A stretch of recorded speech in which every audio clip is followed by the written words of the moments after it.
Today of the Give SI campaign. We have another afternoon filled with amazing nonprofits that are going to share their stories and I hope speak to you, to your heart, and to get you to consider making a donation to their nonprofit. This afternoon, we have specialized equine services, Salvation Army, the J City Center, Autism Society, Breaking the Cycle, and Cans Can, and many more throughout the day going into this evening for most of the day. So really excited to have our next guest. She does amazing things not only for veterans, but for a special group of people, and we're going to bring her in. Let me bring her in real quick. And then let me center you here real quick, Patricia.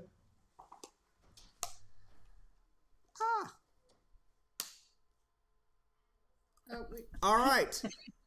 I still had you muted. I thought maybe it would automatically unmute you. So Patricia is with the Specialized Equine Services. And for a lot of people, when you hear equine, you hear automatically horse. However, she is very, very unique, and her nonprofit is very, very special and near and dear to me, but it's also very special to many people throughout Southern Illinois because of the services that she's provided. So I'm going to let Patricia talk a little bit about SES and how you can donate to her organization. Okay, like I said, I am a co-founder for Specialized Equine Services and Therapeutic Riding, which is also known as SES, and the Veterans Equine Therapeutic Services, which is known as VETS. We do horse-assisted learning. Our mission is improving the quality of life through the healing power of horses. And we service special needs people, children and adults, anybody who is challenged either cognitive, emotional, social, or physically, or just experiencing a life-changing event that's not going well. And I'm really here to tell you that the powerful healing energy the horse has to give is life-changing. We deal with several groups. The veterans is one, and I can tell you about the combat veterans that come to the stable here. They were close to suicide for years. They couldn't participate in a conversation. They couldn't, carry on any kind of conversation or be involved socially. And if you could see and hear them now, it's amazing. Reduced amount of medication. They suicide have gone down. The thoughts of it, they're actually involving conversation, and they're kinder and have more patience with their family. Another group that's super successful is with teens at risk. And it's I witnessed a group of kids that came through there, and it was just a powerful emotional experience to see this one after working with the horse for a week, they established a relationship with the horse. And I saw this big, scary young man, pierced and tattooed, walking around with tears streaming down his face as the horse is following him all around in the pasture. It's called a hookup, and it's mighty powerful. And I'm told that might have been a real, true first connection that this teen had experienced. But it was very emotional. And all I was doing was manning the gate as these kids are taking the horses out to the pasture. And the kids didn't leave the pasture, and the horses didn't run away. They all stayed with them, which was very, very, very powerful. Other groups, we see smiles from people with head injuries. Or we hear the first words of children with autism tell their horse to walk on, or hi, mommy. And these are the first words. Or we share in the relief and delight of parents who see their children either use a limb or either relate to another human when they've been told that this was never going to be done. To see the delight that these parents, when they experience that and they see that they've been told something that's not true, and also the the seeing the kids where the light goes on in their head when they realize, especially ones with attention are focusing, and when they realize they missed the turn or they're in the corner because they missed a direction. Um, so it's and we have so many testimonies that would bring tears to your eyes and joy to your heart, knowing that the horses have really are making such a difference in their life. Before we move on, we've had a couple of comments that I just wanted to share with you. Stephanie Brown says, a wonderful Right, program right here in Southern Illinois. right. And Rochelle Gray says, hi, Pat. Woo-hoo, all right. Hi. Uh, Yeah, Stephanie's with the Autism Society, and I think her son is one of them. That was their first words was "walk on." she just made another comment. She said, this program has been so awesome for my son, Tommy, with cerebral palsy. So Oh, yep, like So awesome. she very well, a testament right there for those that you can tell us some great stories, but we have people actually commenting about the impact that you have had. So, when you say, and I think when people hear this, I think it's one of those things you have to experience.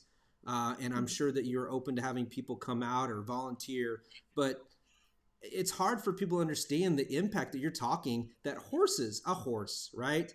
For Byram over here, Mr. Ed, Mr. Ed, how can Mr. Ed have this positive impact on these different groups? Is there any way that you can kind of non-scientifically, I'm sure there's some scientific, but what is the There's connection? definitely What there's definitely a scientific, but the healing energy of the horse is so powerful. You don't even have to be connecting with the horse. You could be standing near the horse. This magnetic energy that their heart just vibrates. We all do, but theirs is so powerful. Your blood pressure could go down. Your mood will change just being in the presence of the horse. Now you start to get a relationship with the horse, and it's just absolutely mind blowing and life changing. So when we're talking about some of these kids, and we're also talking about some of our veterans and some of our higher at risk Mhm. kids that are going and their lives are changed, um, what does that mean not only to them? What do you see from them? Are they experiencing? Are they seeing the changes themselves? And what does that mean to the people around them? Oh, it's powerful, Tom. The ripple effect is absolutely um, mind blowing. In the different ones that we've experienced, these kids they're probably making a connection and a trust. And when we're talking about working with the horses, we call it therapeutic because it's therapeutic. There's no therapy involved. They're relating with this horse is not judgmental. So they're in more comfortable in him because the horse doesn't care if, who they are, what they have, and they do care what you're feeling though. So if you say you're happy and you're really mad, they do not tolerate incongruency and they will act it out. So and as far as the being able to relate trust or to establish trust, that can carry on to their family, especially like the trauma with the PTSD and other where trust is a big issue. Another one, what is the focus? It's amazing how quickly you get feedback from a horse if you're not really focused or really mindful. And at one point I thought I was pretty focused, but my horse was telling me, you're not paying attention to me, so you didn't pay attention to me. So So a horse doesn't lie, is what you're saying. They see no, your bull every time. Okay.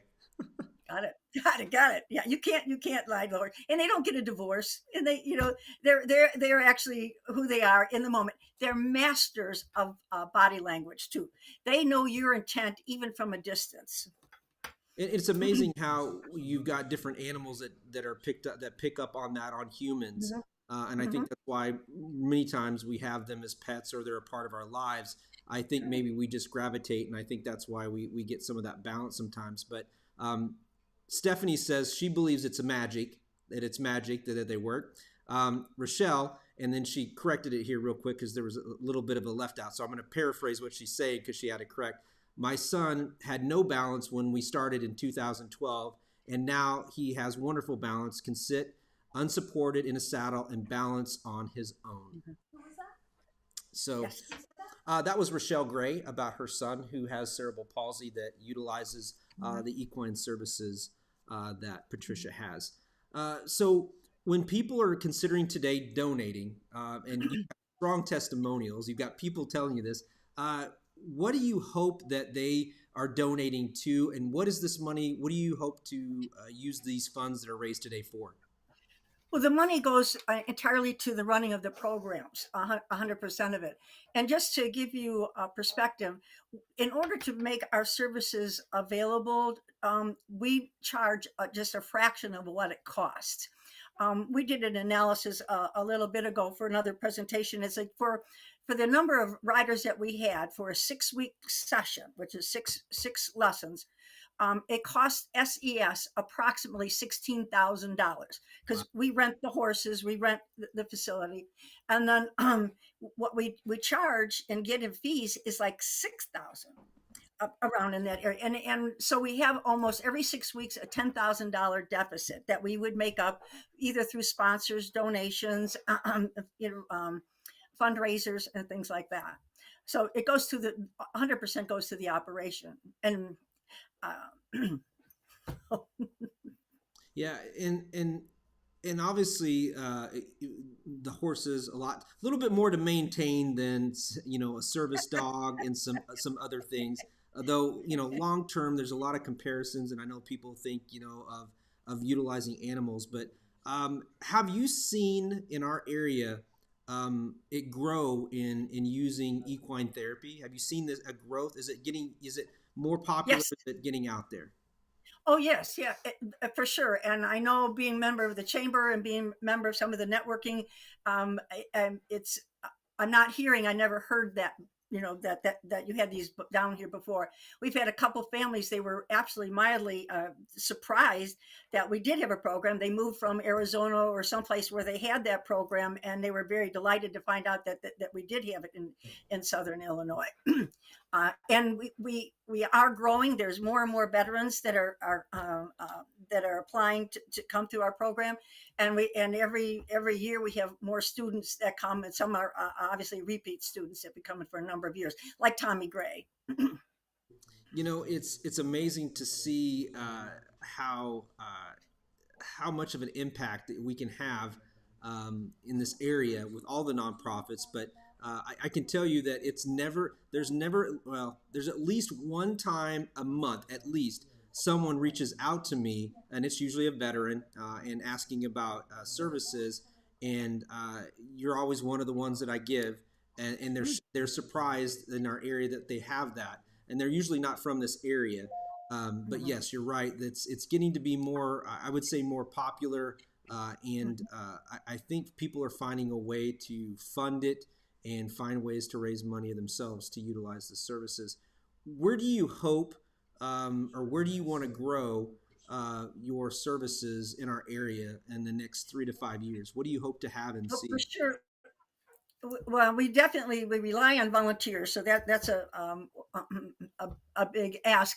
But we hope to continue to provide as much of the services as we do on a much larger scale, which we require for us to have some kind of administrative barn staff and more instructors. So hopefully, by getting more donations, we can provide that. But definitely, because we have a wait list for lessons too. So there's only one Ramona right now, and 2 extra instructors. So Understandable.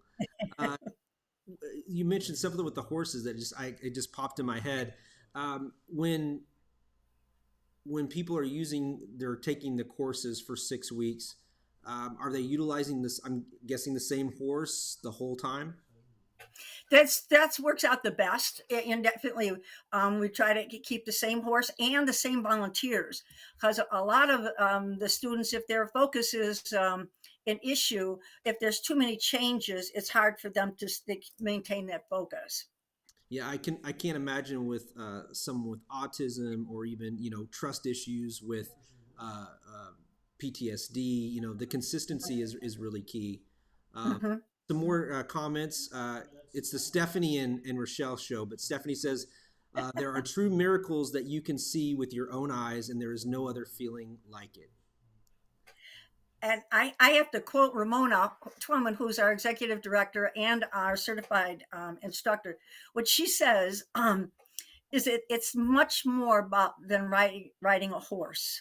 The rider comes away with a sustained feeling of connectedness that translates into an overall feeling of well-being, encouraged with confidence. And this is sustainable. Even people just go on trail rides. They come away different people. That's amazing. Rochelle also adds a couple more things. She says Tommy and Lily, horse, have an amazing bond. It is magic. And then she also says horses eat a lot. Yeah, and they poop a lot too. Yeah, that's a job that I'm very well aware of in the past as a young kid. She also says it is a hidden gem in our area. Tommy and Lily are bonded. You couldn't keep them apart. What a testament for a mom and her son. That's amazing. And Tommy's nonverbal, and if you could see we've got some pictures of it, but to be in the presence of that, to see how Lily will walk up to Tommy and nuzzle his face, and just seeing the look on Tommy's face just glow. I mean, there's so much more going on. That healing energy is explosive. Well, Patricia, thank you, and thank you for all that you do. Stay there for just a second. So, Mm-hmm. if the FCS Specialized Equine Services is a organization that clearly has a positive impact, clearly has a fan base. If you're wanting to donate to this amazing organization and continue its services throughout Southern Illinois, make sure that you go to online at www.sicf.org/GiveSI. You can go to your phone, pick up your dial rotary for Byram over here. I'm picking on Byram today. Pick up your rotary dial. Hold on. Let me do it. 618-956-9187. Or for the next hour and 15 minutes, you will be able to go through the drive-through of Legence and Banterra Bank and make a drop-off and say, hey, I want to donate to SES or Specialized Equine Services. Patricia, you, like many people, have this amazing heart and a passion for what you do, and thank you for bringing your services to Southern Illinois and continuing to not only help veterans, which I'm all about, but for helping at-risk kids and others that are needing your services. So thank you so much. Thank you. Have a great day. Yeah. All right. We got a little bit of a break. Our next person isn't up, so I'm going to move over to our main page real quick. Hold on. Get in here. There we go. I can tell as the day goes on. There. Well, I guess wrong page, but I'll bring Michelle back because she can help me out a little bit. There we go. I think as I remember, even with my daughter, every little girl loves horses. Were you a horse fan back in the day? Not necessarily. I mean, what about your girls? Yeah, absolutely. Yeah. In fact, I think I mentioned we've had birthday parties out at Giant City Stables for the girls, and we've gone out there to do riding and do some of their trail rides, which is an amazing time. So the vets program is fabulous, but there are so many other things that the team does, Ramona and Patricia do at Giant City Stables. Oh, really? Mm-hmm. I guess I should have asked that question if there's other trail things they do. rides, birthday parties, they do. So listen, fun fact. Fun fact. I actually took horse riding lessons out at Giant City Stables. Really? Years and years ago, yeah. How did you do? I did really good. Yeah. Interesting. Is it something that you'll do again? Lessons or riding a horse? Both. Lessons, probably not. There was a time when we had hoped to live in a place where we could have horses and still be in Carbondale city limits. And so I just don't know that we never found that place. And so now we couldn't have horses. But as far as trail rides, we love to do the trail rides. Awesome. Yeah, so it's a lot of fun. So as we continue on, I guess what I wanted to ask on this one is is it Sparrow? Sparrow. Sparrow. Okay, that was an O and an R and an O. Sorry. No, I just wanted to make sure as we continue on that we do this. And I'm hoping if we have in about 15 more minutes, we'll have the Salvation Army. They've got a lot going on. I am going to be volunteering, I believe it's Saturday, with Fern and Jasmine at one of these Salvation Armies. We'll be ringing a bell for that. Fantastic. It's a great time of year, and I'm excited about that opportunity, and I'm hoping that she will give us some insight on how they're doing at the Salvation Army. We'll do that. We'll wait. This one is new. So C City Center. J City? J City Center is it's either a new nonprofit or maybe it's one that we haven't heard of, but I believe it's a new nonprofit. This is EAAA, which we'll get to talk to Becky. And then I believe we have Stephanie Brown from Autism Society. So I think she was one of the people that commented when Patricia was speaking. So we'll have Stephanie later too. Yep, there she is. Yep, Stephanie was one of the people that were contacting. She is fantastic. I'm going to let you okay. hold on and take over here real quick. Yep.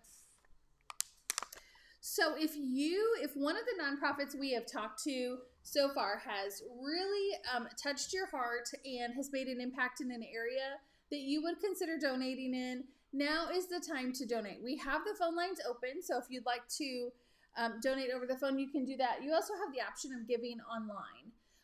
And then we will be highlighting our sponsors again tonight, and that will be a great opportunity to learn about the different sponsors who are donating toward that matching pool of funds, and to kind of highlight the way the matching pool works if you're not familiar. The way we have the matching pool set up is it's not a true dollar for dollar match, because we don't want the money to go in there to be matched dollar for dollar and run out before some of the nonprofits are able to have that match. So we have it set up as a percentage match, which means whatever percentage each of the nonprofits has as part of the total amount that was donated, that's the percentage they will get of the matching pool, so that they're both equal to 100.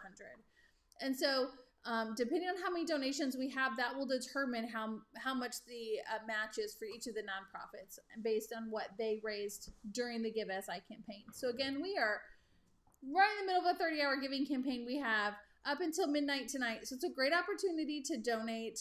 I feel like you gave me a weird look. Oh, no, I'm smiling because I'm getting, I had a couple people message me about my suit. So they liked they liked the money suit today. So hopefully it's good luck and we raise a lot of money. Has it been good luck so far? I was just going to say, Byram, do you have an update? Well, we're still looking for $1 million donor. So if that's you. I didn't promise. Call in while I'm answering the phone. I didn't promise. I was like, I want us to get $1 million. And if we get $1 million, I will shut this Facebook Live off. But we are. So if you're done listening to Tom for the day, you could donate $1 million and this could all be over and we could all go home. No, this is a fun time. You know, we have a really great time with Give SI. It's an opportunity to support local nonprofits, but we really do have a lot of fun with it. And if you could see the side of it leading up to this event, right? So we have multiple Zoom calls with all the nonprofits, and we really try to give them all the tools necessary to make this event successful. So it's usually a lot of fun, and we get to the opportunity to reach out and really just connect with some of these nonprofits. Yeah, and you know, when I first I heard of Byram and Southern Illinois Community Foundation, well before I actually got to meet him. And once we did, I was just impressed at all of a sudden he had you and things just blew up. Like there's all these things now going on, and it was just like big. It was just all of a sudden the biggest thing in Southern Illinois. So kudos to him for snagging you.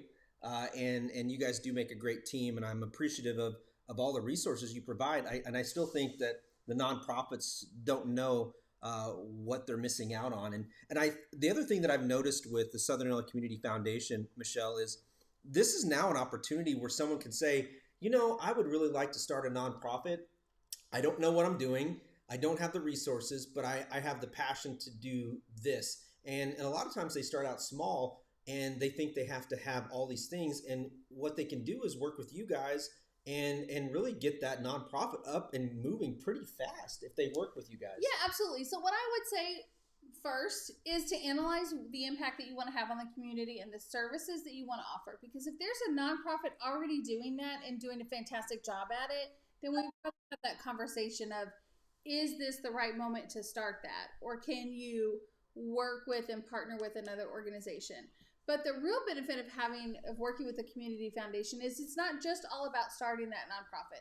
It may be that you create a fund with us in order for some of that until you get started on that nonprofit, until you're up and going and things of that nature. But really, the community foundation becomes this vehicle or this tool for philanthropy, and it's a great way for people to have a conversation with us about the things that they can do to support nonprofits, because we support both sides of it. We support the donors, Yes. and we support the nonprofits, and they come together.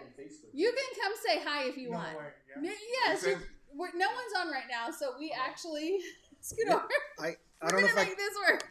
All right. Hey, so we get to see the Superman in person with the curl. Without the blue image that There was was- on my end. There was no blue. It totally was on my end though. It's your new phone. It is my new phone. It's your new phone. Tom Thank can you. give you some lessons. I was like, "What? You're not blue? What are you talking about?" So I had to send him a screenshot. Yeah, and he walks in and we got a donation coming in. There you go. Look at my that. goodness. Yeah, keep it up. Guys, please share this post. There is someone out there that can use one of the services that was mentioned today. So if anything else, that's very important. That's a good point, John, because this is about raising that money, but Yep. at the same time, someone's going to see something that they're like, you know what, that's a perfect fit for me. Another organization could be like, you know what, that's a good referral that we can utilize for our organization. And like I said, that's not mentioned earlier, that informative day, that's the way I look at it as well. So yeah. Yeah, it's fantastic. And you have to admit, it's a lot of fun. It is. Oh my goodness. Man. Imagine sitting on this side of it. No. We get to talk to everybody. Everyone. Yeah, and it's an awesome opportunity to hear what and last year I got to hear many of these nonprofits, and so I get to follow back up and say how things, and a lot of them, to be honest, have grown. Yeah. They had a lot of restrictions, but some of them were able to hire more people because the services were needed more during the pandemic.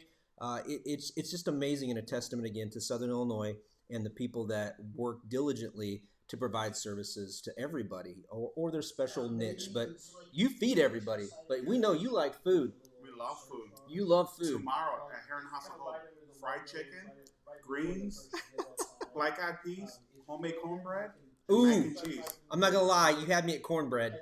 I'm telling you. Black eyed peas. Cornbread for Fried me. chicken. Mama Cornbread for me. Dolores makes the best cornbread. I'm pulling your leg to come out. Might have to head over there. It's all So to it's pickup, but I like the experience. I can't wait till, like you said, till you guys open up. Yeah. Same here. All right. Well, I'm gonna let you take care of him, and we have someone in our green room.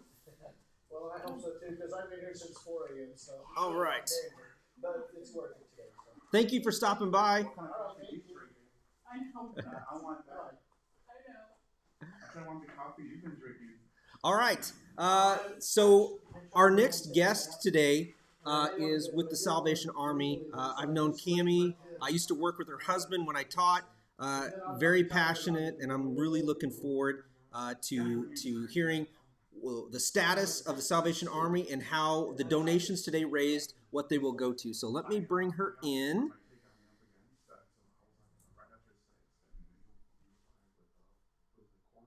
And let me adjust this real quick, Cammie, for you real quick in here. Might have to have you adjust a little bit. We're getting used to everything. Yeah, if your camera can go down or go up, that would be great, Cammie. Uh-oh, maybe she's frozen. All right, let me see if we can't. I apologize. We're always trying. So, Cammie, I'm going to have you come back in, and we'll see if we can't get you to work. The camera is frozen. The Salvation Army, obviously that's every year. They are always looking for volunteers to ring the bell. I will be ringing the bell this Saturday, and I can't remember where, but I will be doing that. And actually, let me send a message here real quick. All right, here she is. There is a feature on your software that does There she is. Hey. the chamber of commerce business. So It's freezing every time. Your signal. Michelle, do you happen to have Cammie's contact information? I do. You want to message her? She's coming on, but it's freezing. I don't know if she's got a different internet connection, but I want to make sure that we give her an opportunity to talk about the Salvation Army and the funds that it's going to. So do we want her to click out and go back in? Yeah, I'm gonna kick her out, but just let her know that we are. She's coming in, but it's freezing right away, which means it's probably an internet connection issue. So we'll do that. I do want to give you all an update. I have on good word that over at Banterra in Heron, they are getting quite a few donations to the drive-thru. Good. So you guys must be taking me up on the opportunity to go see that amazing smile by So you have an inside track or something? by Fern. Yes, I got an inside track by one of the banking center managers. So I know that Heron, maybe Carterville too, both are receiving quite a few donations to the drive-thru. So thank you, and thank you Banterra, thank you Legence Bank for having that opportunity for us to do that. We're gonna see if we can't get Cammie joined in here real quick. We get her, and then as soon as she comes in, it's frozen. So I'm not quite sure with her internet connection. We might not be able to bring her in, which is so sad. I don't think there's nothing else I can do on my end. You might do one. Cammie, if you can hear us, call my cell phone. I think you have that number. If not, I'll send it to you. And can we just do a voice one? Can we just have a conversation? Will that pick up well or no? I don't know. We've never done it, so we can give it a shot. Okay. If we have less noise over here, we might be able to make that happen. But because we're gonna have a lot of ambient noise, so it works a little bit better when it's on. But we will do the best that we can. So what we'll do? Michelle gave the hush. Shh. So we will do our best. Let me take this off because I don't know if Cammie can hear or see us, but she's frozen and we're not able to hear her. So and I definitely want to give her some time to talk about that. So continue to support all your nonprofits today. Share their posts. Share these feeds. We are breaking it up a little bit more, so please help us spread the word and get out there. It has been an amazing day so far. Lots of donations being taken, so we'll see what we can do to get Cammie from the Salvation Army on. And I'm going to let Michelle take a look at that.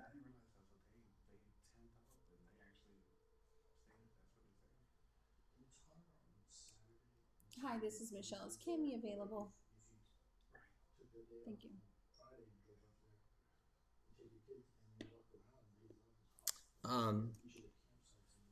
While we're doing a little bit of a break and trying to be creative about getting Cammie in here, I want to just a reminder that we have Black Diamond Davidson, Black Diamond Harley Davidson RV and RV as one of our sponsors. Southern Illinois Healthcare, SIU Credit Union, Legence Bank, Freedom Brokers, Tru-Bilt, Banterra Bank, Egyptian Electric Cooperative Association, Watermark Auto Group, Fager-McGee, Tison Wealth Management, and Harness Digital Marketing as sponsors of this event. We are trying to get Cammie. Trying to get her on the phone because the video isn't working. With the Salvation Army. Let her know. Okay, great. To come in and talk to us a little bit about the update with her, and we're going to try it one more time. Okay. One more time. Here we go. It's like a little... Ooh. Hey, Michelle. Hey, we're good. Okay, you're on, so I'm going to hang up. Oh. Thanks. All right. Bye. I must be a good luck charm. Must be. I'm hoping we get lucky. We were just having problems. You were freezing as soon as you came on. Well, I jumped off my hotspot and got on to the work Wi-Fi. So hopefully I can say. Yeah. We were just talking a little bit about the Salvation Army, and I kind of wanted to get an update on where you guys are this year and how you're doing and what the donations are going to go for. Well, the donations for our Red Kettle campaign are always for the following year's emergency financial assistance for Southern Illinois. And I manage out of this office Jackson, Williamson, Johnson, and Franklin counties. And then we have 12 service extension units out in the other, we serve the southern 21 counties. And all of the funds raised in Southern Illinois are the funds that go back out to those counties in the following year. We had an incredible kickoff. The Red Kettle kickoff was fantastic. We were right at $50,000. Oh, wow. Our goal is $150,000 for the year, and we're thankful for that. But we're really struggling to get bell ringers out at our kettles. And people ask all the time, well, what's the difference, in having someone like Tom Harness or, having a softball team or a volleyball team. And the truth of the matter is, if there's not a person at the kettle, we are lucky if we get $1 in coin in the whole day. Wow. And if we have someone at the kettle, it's about $40 to $60 an hour. But we have had you and Mr. Huntsberger, I think it was $101 an hour. We've had the volleyball team and one of the youth groups from Cornerstone did $1,000 kettle from 10 to 6 last year. So, wow. The more energetic and fun, you are, the more money that is raised. And so we just want to encourage people, if you can't bell ring, to give today, to make a difference for your neighbor.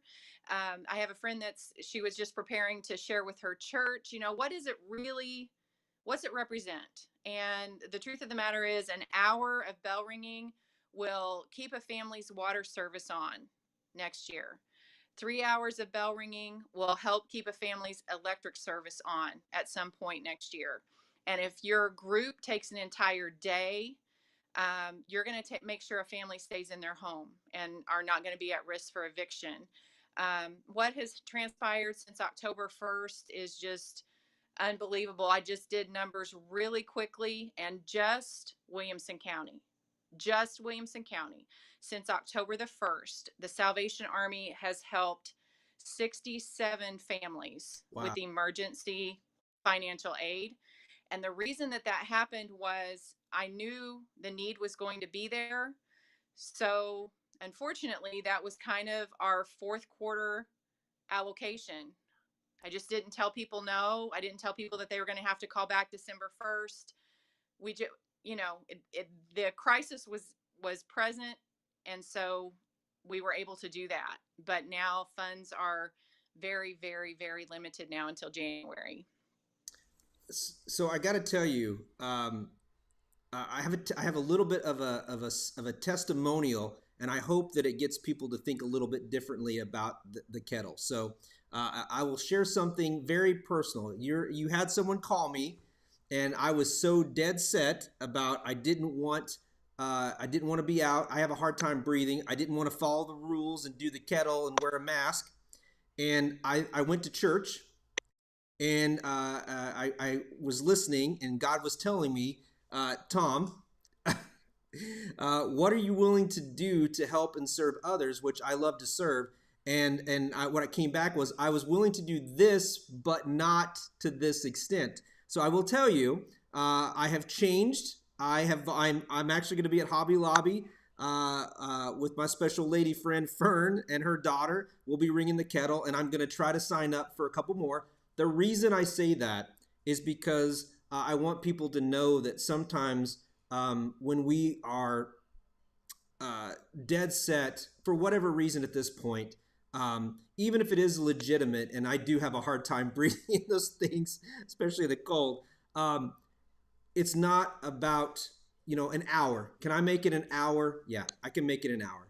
And I think it was me being a little bit selfish and being a little bit a pain in the butt because you know I love to ring the bell and I love to do all that. So I want to challenge people out there that if that's what's holding you back, and it was one of the things for me, it's very selfish. And I'm not judging. I'm just saying it's if I'm willing to put that on to save a family, to let them have a better Christmas, am I willing to sacrifice an hour or two of my time?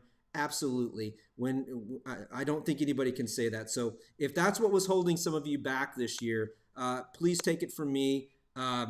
Bite your pride, and we all have them every once in a while, and go volunteer. So I'm going to be much better, Cammie. And I just first I want to say I'm sorry about being prideful about that, and I promise that I will be a better person about ringing the bell. Well, there's just so many ways that people can help. Just spreading the word. The other thing that I put out there, and it kind of got some things generated. We have student chambers, student council, National Honor Society, Key Club, all these kids that are needing those service hours. I know that finals end on the 17th. So there's a full week that if you guys need something signed off on service hours, I would be more than happy to do it. You can help us finish that week of Christmas strong. Because for the average adult compared to the average teenagers bring in more dollars per hour than the average adult does. You can do it, with your teammates. If you've got a chorus, just anything you can think of. Sororities, Jackson County, we've got the ladies of the 80s. Class of 81 is going to ring this Saturday. Class of 83 is going to ring next Saturday. We're working on the class of 82. Just to have some fun with it, and to know that you are blessing, families that are most vulnerable. What we have seen in 2021, even compared to what was going on with COVID, 2021 has been a much harder year for us. We've had so many new families who don't even know. They've never needed help before. They didn't know how to go about doing it. Just calling to say, I don't even know if you can help me. And, we're helping that little bit that we can. Things we haven't touched on, our food pantry, our numbers are going back up with our food pantry now that some of the other supplemental things are going back down, and that's full service. We do clothing vouchers. There's all kinds of just basic needs that we meet out of this office for Southern Illinois. So no matter what the volunteer portion of this is, ringing a bell, and it is fun, I got to tell you, and it is fun when you're with someone. I had a blast when we did it with Kevin, and I've done it a couple of times by myself, but I will tell you it is a lot of fun, and I think you're right with the organizations getting the opportunity to do that. But the many things that you guys do through the Salvation Army is just, it's mind-blowing, and the commitment that you guys have, the hard work, the volunteers, everything that you do. It amazes me, one, the charity, but just the love and the passion that you guys, and you've been, how long have you been with the Salvation Army now? This is my Christmas. What is it? Oh, do you hear me? Yeah, it broke my up. 5th Christmas. Yeah. So, yeah, it's a 5. Wow. I was thinking 3. So, that's great. And I know that you've seen dips and trends and all kinds of things. I know one of the things, and I'll ask you this real quick, because when I ring the bell, I always get this. Is there just a QR code, or is there something that it's digital that we can do? And I know you have that. Yes. Yes. Every kettle has both the Google and the Apple that you can use your phone. I am so technologically challenged.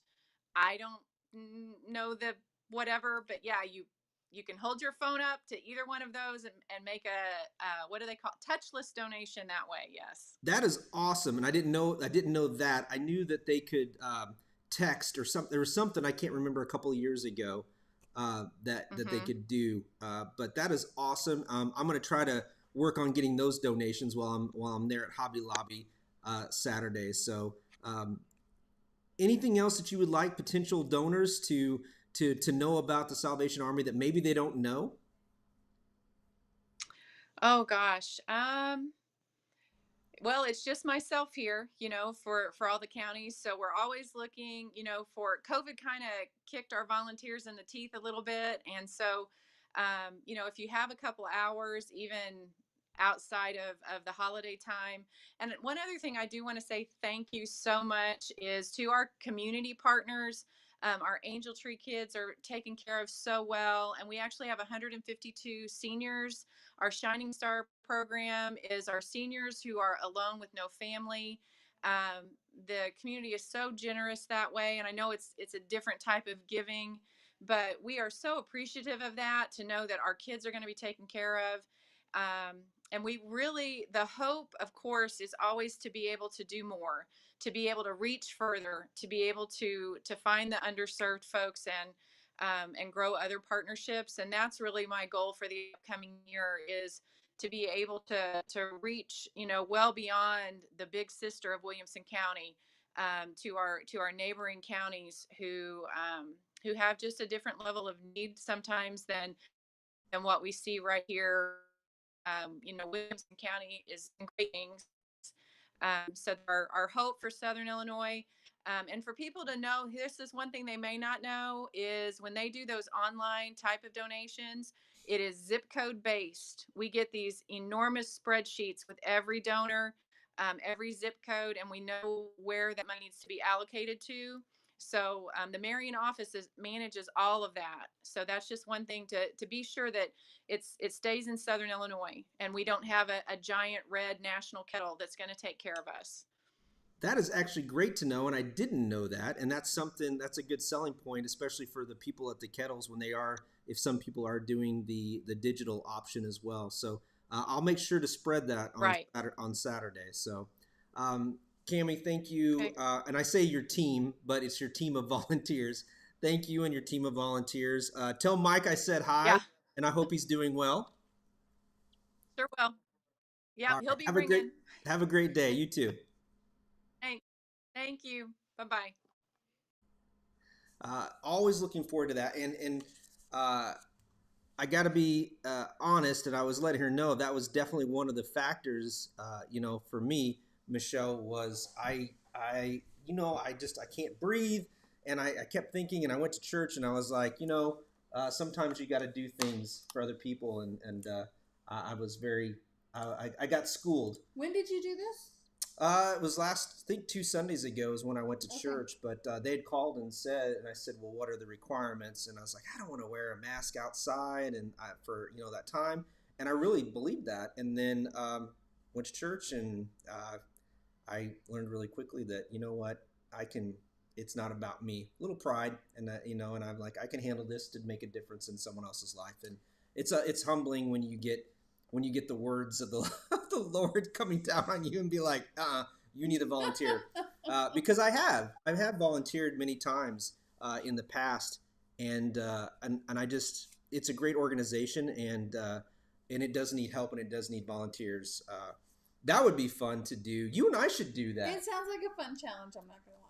We should do that sometime. We should see if there's a time. I don't like the cold, but I'll do it. Well, there's a couple of days that maybe won't be so bad, and you can bundle up. I usually dress in a suit. I either had a Christmas one. I might wear the money suit again. Ooh. If we get $1 million and I get retired, then I might, need to retire the suit. So, yeah. All right. What about if someone donated $1 million? Could they sign the suit? They could have the suit. I would do. I would say I would do just about anything. Anyone's out there? No. $1 million that could donate. No, not at all. So let's see here. We have Keith. Do you know who Keith is? Yeah. So Keith is the new. Keith is with the J City Center for Hope and Renewal. We're going to bring him in just a second. Go back here. My alignment's off because you keep moving the table. Just scoot over a little bit. Hello. Good afternoon, Keith. How are you? I'm fine. How are you? Not too bad. I'm hoping our internet connection is strong enough today. I can't tell if you're frozen or not. Yeah, I seem to be frozen on one screen. but Well, I'm we'll live see on the if it, screen down below. we'll see if it catches up here. But if anything, we can at least hear you, and at least your frozen isn't horrible. It's a good picture of just you. So we'll hopefully it'll catch up. And Michelle was just telling me that you are new to the Give SI campaign this year, and so I am excited to learn about what your organization is and who you service. Right. Well, we're J City Center for Hope and Renewal, and we are a nonprofit community development center. We just organized and had our grand opening in October. Well, we actually organized before COVID started, but we were kind of waiting on all the paperwork to go through to get our nonprofit status. But anyway, we are now a fully qualified 501c3 here in Johnston City.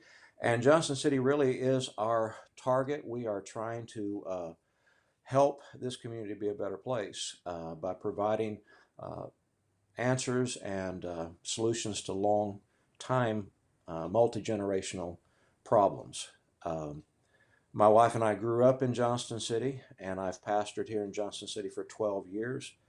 And we have found, as our church has tried to minister to the community, that we really have a lot of big city problems. We're not unfamiliar with that, since we've also ministered in Chicago and in Nashville and some other cities. But we found that when we moved back to Johnson City, the problems had caught up with our community. Maybe they were always there, but we just didn't notice. So we're trying to help folks with relationships, with their own mental health. We're trying to provide the resources they need through other agencies to deal with addictions. We work very closely with Take Action Today. We are actually their launch point. And Mike Tison, who is the director, is also part of this program that you all are doing.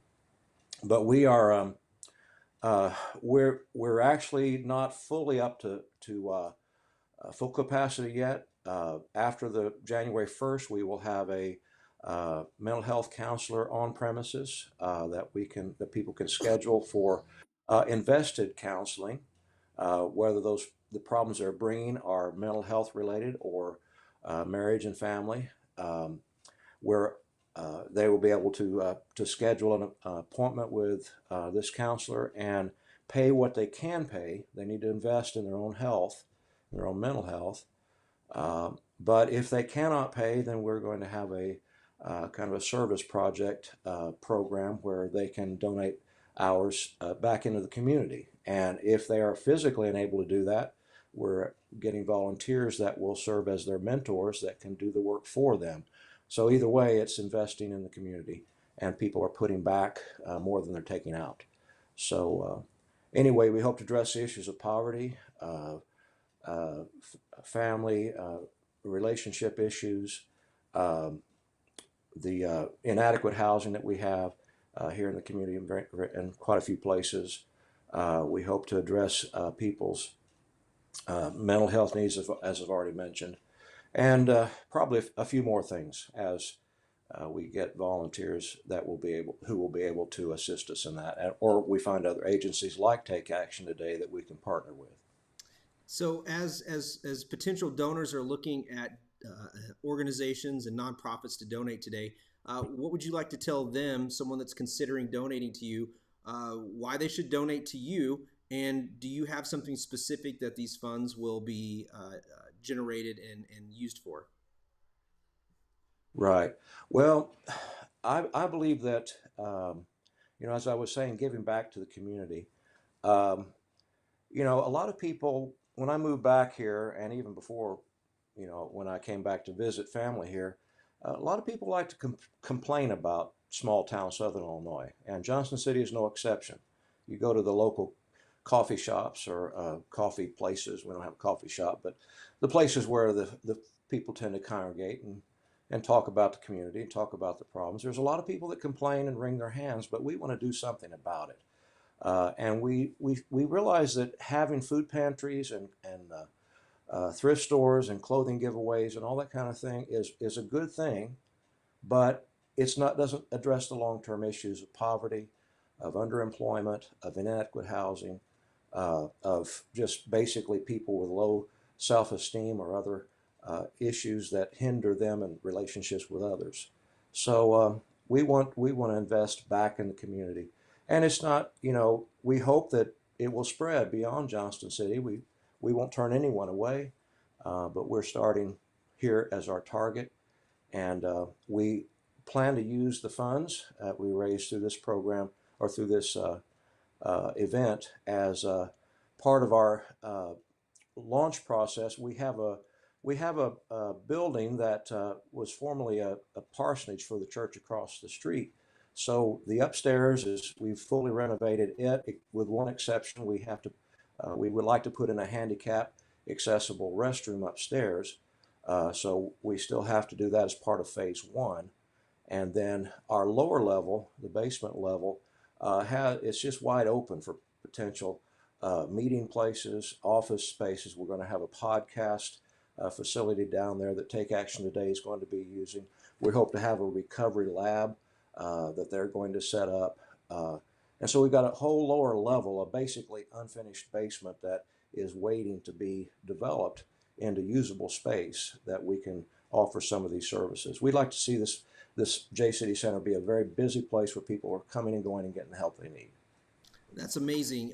And as you've started this nonprofit and it's kind of kicking off the ground, where do you hope to see it go in your community? Like, what impact? Obviously, those are great services. When you go out, what do you hope to see as part of the accomplishment of this being a part of the community? Well, I think communities are kind of, they have their own personalities, and they also have their own insecurities or things that they're proud of. Unfortunately, Johnston City's been one of those places where not a whole lot of people have been proud of the things that we've done or the things that we stand for. And so, we would like to raise the entire esteem of the community, and not only in the minds of people who live here, but in the surrounding area. We want it to be a good place to live. We want it to be a good place to raise a family. We want it to be a place where people can realize their potential and not be hindered by, drugs or poverty or other issues, relationship issues and so forth. So we want to address those long-term needs. We know it's not going to be a quick fix. We didn't get this way overnight, but Southern Illinois is a difficult place to make improvements because of economic situations and other things. But we want to be like that salmon that swims upstream. We want to go against the current. It seems like everything is going out of Southern Illinois. People aren't coming in. People aren't finding this a place that's desirable to be. But we want to change that. We want to make it a place where we're not going to create a Mayberry. We know that. But we just want to create a place that's home, that people are proud to call home.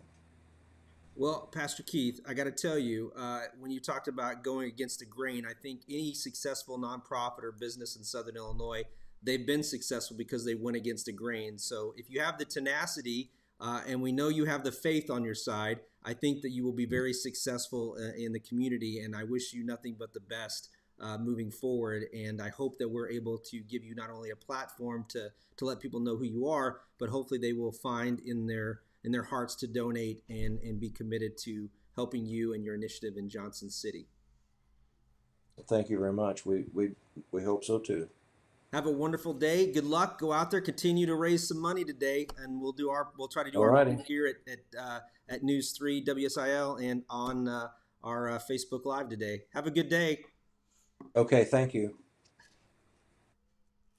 What a great opportunity for the people in Johnston City, and as you can see, take action now. Take action today. Should take it now, but take action today. You know why I remember that? TAT. I remember take action today because I was like, that's not TAT, that's TAN. Yeah, not the same. Not the same. I love seeing the partnerships that people have, and you've heard that today. Those of you that have possibly listened all day or that will hear later on today and tomorrow. And that's the other thing. The matching funds are available today, but if you watch this and you're watching this later, understand that these are all organizations that still need donations and need volunteers and need help. So it's okay if you catch this too late for the Give SI. It won't be because you didn't know about it, because it's all over everywhere, and it's on Channel 3. So if you're not on social media today, you're probably on TV with your phone. So you're doing one of the two things. So watch Channel 3, and we've got a couple of segments tonight. Go back to that spreadsheet. We've got 5 o'clock tonight. From 5 to 5:30, we have Black Diamond back here at News 3. We're going to have from 6 to 6:30 Tru-Bilt. And then tonight, from 10 to 10:30, we'll have Jocelyn Poppet with Southern Illinois Healthcare tonight. All those are amazing sponsors and supporters of Give SI and are willing to dedicate their time, their efforts, their resources, and in some cases their money to making sure that all these nonprofits are being looked at and considered and receiving funds today. So there's a lot of donation going on today, and I can't say this enough. No matter what the amount is, it is going to be great. And then, like I said earlier, there's still people going through some of the banks. You've got about 30 minutes left to go through the drive-through of Legence Bank and Banterra Bank in their locations throughout Southern Illinois. Apparently, Byron, I don't know if you happen to hear, I have a good source that people are driving through the banks and they're dropping stuff off. Yeah, I don't have a total yet, but I know they are. So we've got those funds to come in to consider for our total amount. We're trying to go and raise about $200,000. That's Byram and Michelle and the Southern Illinois Community Foundation's goal. My goal is $1 million. So we'll see who gets closer to their goal. I'm feeling pretty lucky today. And mostly because Michelle would love for me to be done, right? You want me to be done, or do you want to do this? If I get to be the one to pull the plug or just do it on my own, then I would absolutely love that $1 million. Pull the plug. I will make sure you're not on my final will and testament if you're going to be pulling the plug on that part. Michelle, would you like to pull it? Yeah, exactly. Before you finished, yep. That's right. So let me do an update here. Let's see what we have. I'm guessing that they're probably that one. Yes. We're good there. And then is this? Yep. That's Becky at EAAA. EAAA. Okay. Right there. Look at that. Oh, Becky. Egyptian area. Sorry.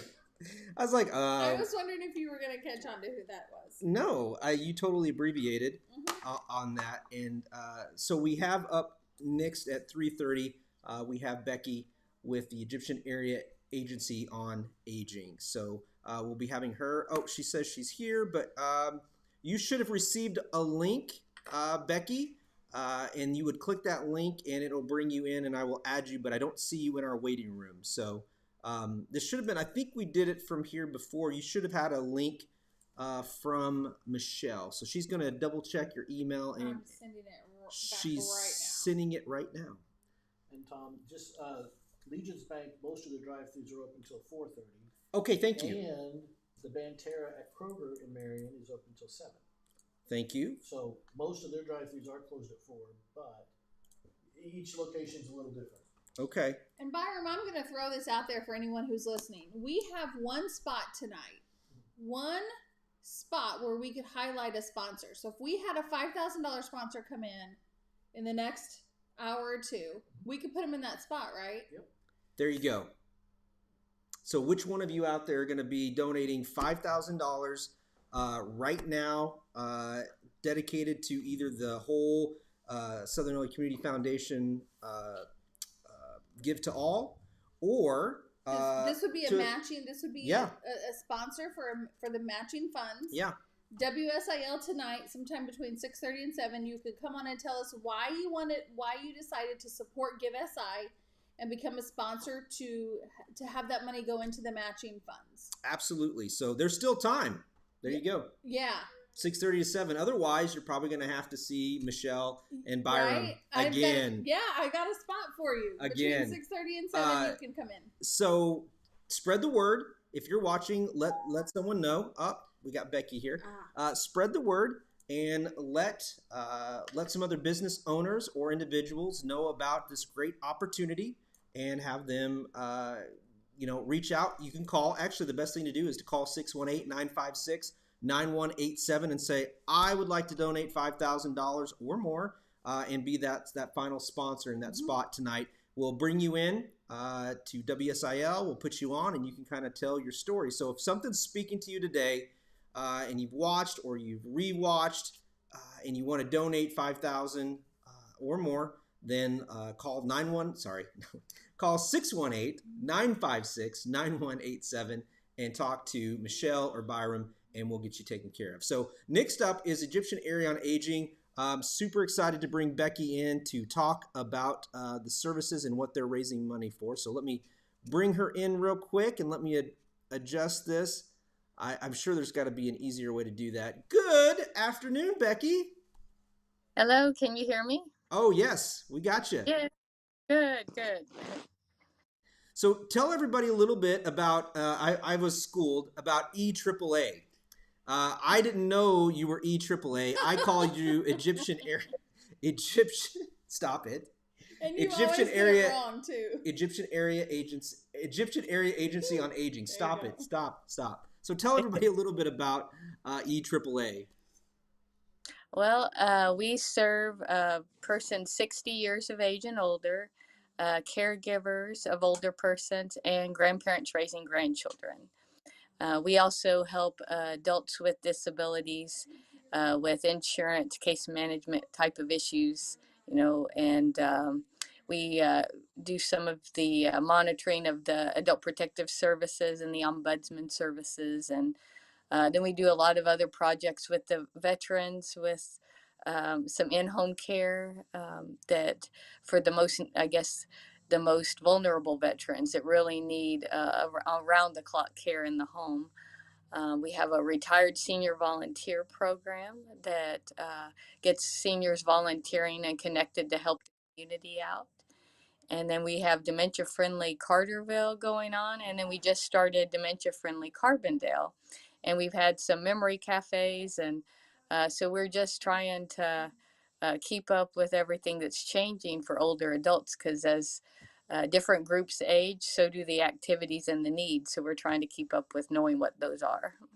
Yeah, I'm imagining some of these teens and 18-year-olds when they retire wanting activities that deal with their phones. So I don't know if that's a good thing, because I feel like the activities that you're doing now for some of our seniors are much more active and beneficial for the memory. So Yeah. So when people are looking at donating today and they want to donate to, now she's got me saying EAAA, Egyptian Area Agency on Aging, what do you hope to use this money for specifically, or is it going to be just used for the programs in general? Well, I mean, we've been fortunate to get funds from, our normal.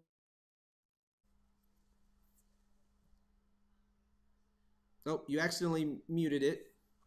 Did we lose her? No, we lost Becky. Hold on a second. And we were doing so well. I know. Becky, I don't know if you can hear me, but you're frozen and muted. Give her a second. We worked with her on getting, and we're continuing to work with her on those memory cafes. One that takes place every Tuesday in Carterville at Country Cupboard in the afternoon. And then we're also working with her. We've worked with her in the past on getting Carterville Dementia Friendly, which you would think would be a little bit easier. Oh, there she is. You're still muted. I'm going to kick you off here and see if we can't get you back. I'll wait for her to reconnect. But the Dementia Friendly Communities is a project that I would love to see happen more frequently in the communities. And it's basically saying that the community and the businesses and the library and all the organizations, the police, the fire, are willing to watch a little video and then be a little bit more conscious about the people when they're going in and not reacting and understanding where they're coming from. All right. We got you back. You accidentally muted it, and then it froze, so we weren't able to hear the rest of it. So um, Oh, I'll, I'll ask you again real quick. What do you hope the funds raised today go towards? well, I think we get traditional funding for the meals. That's the number one thing that we use money for because there's just been such a need for meals, home delivered, congregate, pickup, emergency. I think some of the things we don't have the funds to do are some of those emergency kind of things. You know, when someone needs help with, we get very limited money for like ramps or um, things in the home, things that can get people in and out to the doctor, where there be a assistive device or some sort of railing or ramp, you know, things that are hard to come by otherwise, where there aren't a lot of programs out there already. So I think it would be more emergency based. Plus, you'll just have some requests sometimes for someone, and it's really important, but you don't know of any place that even would offer that. And you're like, well, how do I help this person? But we don't have money for that. And it'd be nice to have an emergency pot of money that we could do those kind of last minute emergency things for. You mentioned ramps. I think that's one of the things that people reach out to me for, and I think I've reached out to you guys before about that. It's amazing how most homes are not. I don't think it's handicap accessible anymore, but they're not adapted to wheelchairs anymore. And we've had a lot of people, veterans, that are needing ramps because they're now wheelchair bound, and it's hard. And when you don't have those resources, and apparently ramps are a little bit more expensive than you think they are. They are. And another thing that we struggle with is even if we can come up with the funds, is finding someone who knows the codes, you know, the ADA guidelines to build a ramp because it has to be so many inches per angle and, you know, beyond my level of expertise. But there are people out there I know that know what that is. Yeah, beyond my level expertise too. So probably what we need to do is when you get a contact, you need to share that with me too. Or if I get one, I need to share it with you so we can make sure that we have someone on readily available when the funds are available to build those ramps. What do you think are some things that people don't realize or don't understand about Egyptian area on aging? What do you think that you want them to know mostly about your organization? I think probably I guess the amount of interest we take in the community and trying to find those who are socially isolated. I mean, sometimes it's beyond the you know, the hard things that you can give someone. It's the social atmosphere, just the human touch, and being able to get them out with other people. And I think with COVID and everything, that's become a big focus of ours, is finding those people who not out of the home. They don't have anyone that checks on them. You know, there could be a lot of issues medically or mental health. There's just a lot going on in homes around for older adults that we just don't know about. They're kind of under the radar. So I think if people, you know, notice their neighbor's not been out, or, you know, they're concerned about people, they definitely could, you know, call us and we could see what we could do to maybe touch more people in the community that are kind of isolated. So, what we can do outside of donating today is just being aware of our neighbors and keeping an eye on them and seeing if they need resources. So, in the military, we talk, you know, check your buddy to your left, your right, front, behind. But in this case, check your neighbor beside you on both sides. And if we all did that, we might be able to help them out just a little bit more. So, I appreciate Becky. You know that I'm a big fan. I'm a supporter. I really am. I want to make sure. I want to get Carterville dementia friendly. Are we any closer? Are we getting close? I think we're very close. I'm waiting for the final numbers. I think soon. I was trying for the end of the year and I've not given that up yet. So. Okay, I will need to do another push to see what I can do. I would love for that too, because I would love for us to have at the second Tuesday in December, it would be great at City Council if you could come and say Carterville is now dementia friendly community. I would love for that. So we'll see what we can do. Okay. Okay, that sounds good. Thank you. Have a great evening and good luck. There's still time to push and get people to donate. So do all you can, and we'll see what we can do to get you part of those matching funds for the Give to All. Yay. Thank you so much. You're welcome. Have a great evening. You too. Bye-bye. I should have had you ask her, but she clearly can't serve me, just so you know. Yes. I am not old enough to be served by EAAA. In 10 years, though, you will be. Well, actually, less than 10. Wait, hold on. In 9 years and 10 months? 9 a years month. and a month. 9 years and a month. In 9 years and a month. But right now, she can provide no services. No service for you. But aren't you glad that she's there and that you have those services to look forward to, Byram? Yes. That's awesome. Signing up early. Is there a fee, something extra to sign up early? Do you get like a discount? Do you get a discount if you sign up? Yeah. All right. Free breakfast. Towards the end of the day, we have to have a little bit fun in order to make it through, because right now, Michelle's done a great job of like giving me these breaks. So now all I do is I start looking forward to my breaks, and I'm like, okay, I've only got like a couple more and I get a break. But the amazing thing, the great thing is learning we've had a couple of new people that I didn't have the opportunity to talk to last year. And it's nice having returning organizations, nonprofits, come back for another year and to continually build, because I think what they will notice, those that have been here with you guys from the very beginning to 5 years, 10 years out, are going to start to see that this is an amazing opportunity for them. And like I said earlier, wouldn't it be great if this day was a majority of their funding that they had to raise? Wouldn't that be awesome? Yeah, and that would be amazing. And they could just focus on the resources ahead of them. But I know how nonprofits work now. And if they had that, you know what it is? It's like, nope, we got to generate more money because we need to do this new project, or we need to bring on this new service. So it is a never ending, but it would be nice to relieve some of the pressure. And I think, again, the Southern Illinois Community Foundation has done a great job of providing this. And I know for many years ahead, we'll be having this opportunity every Giving Tuesday.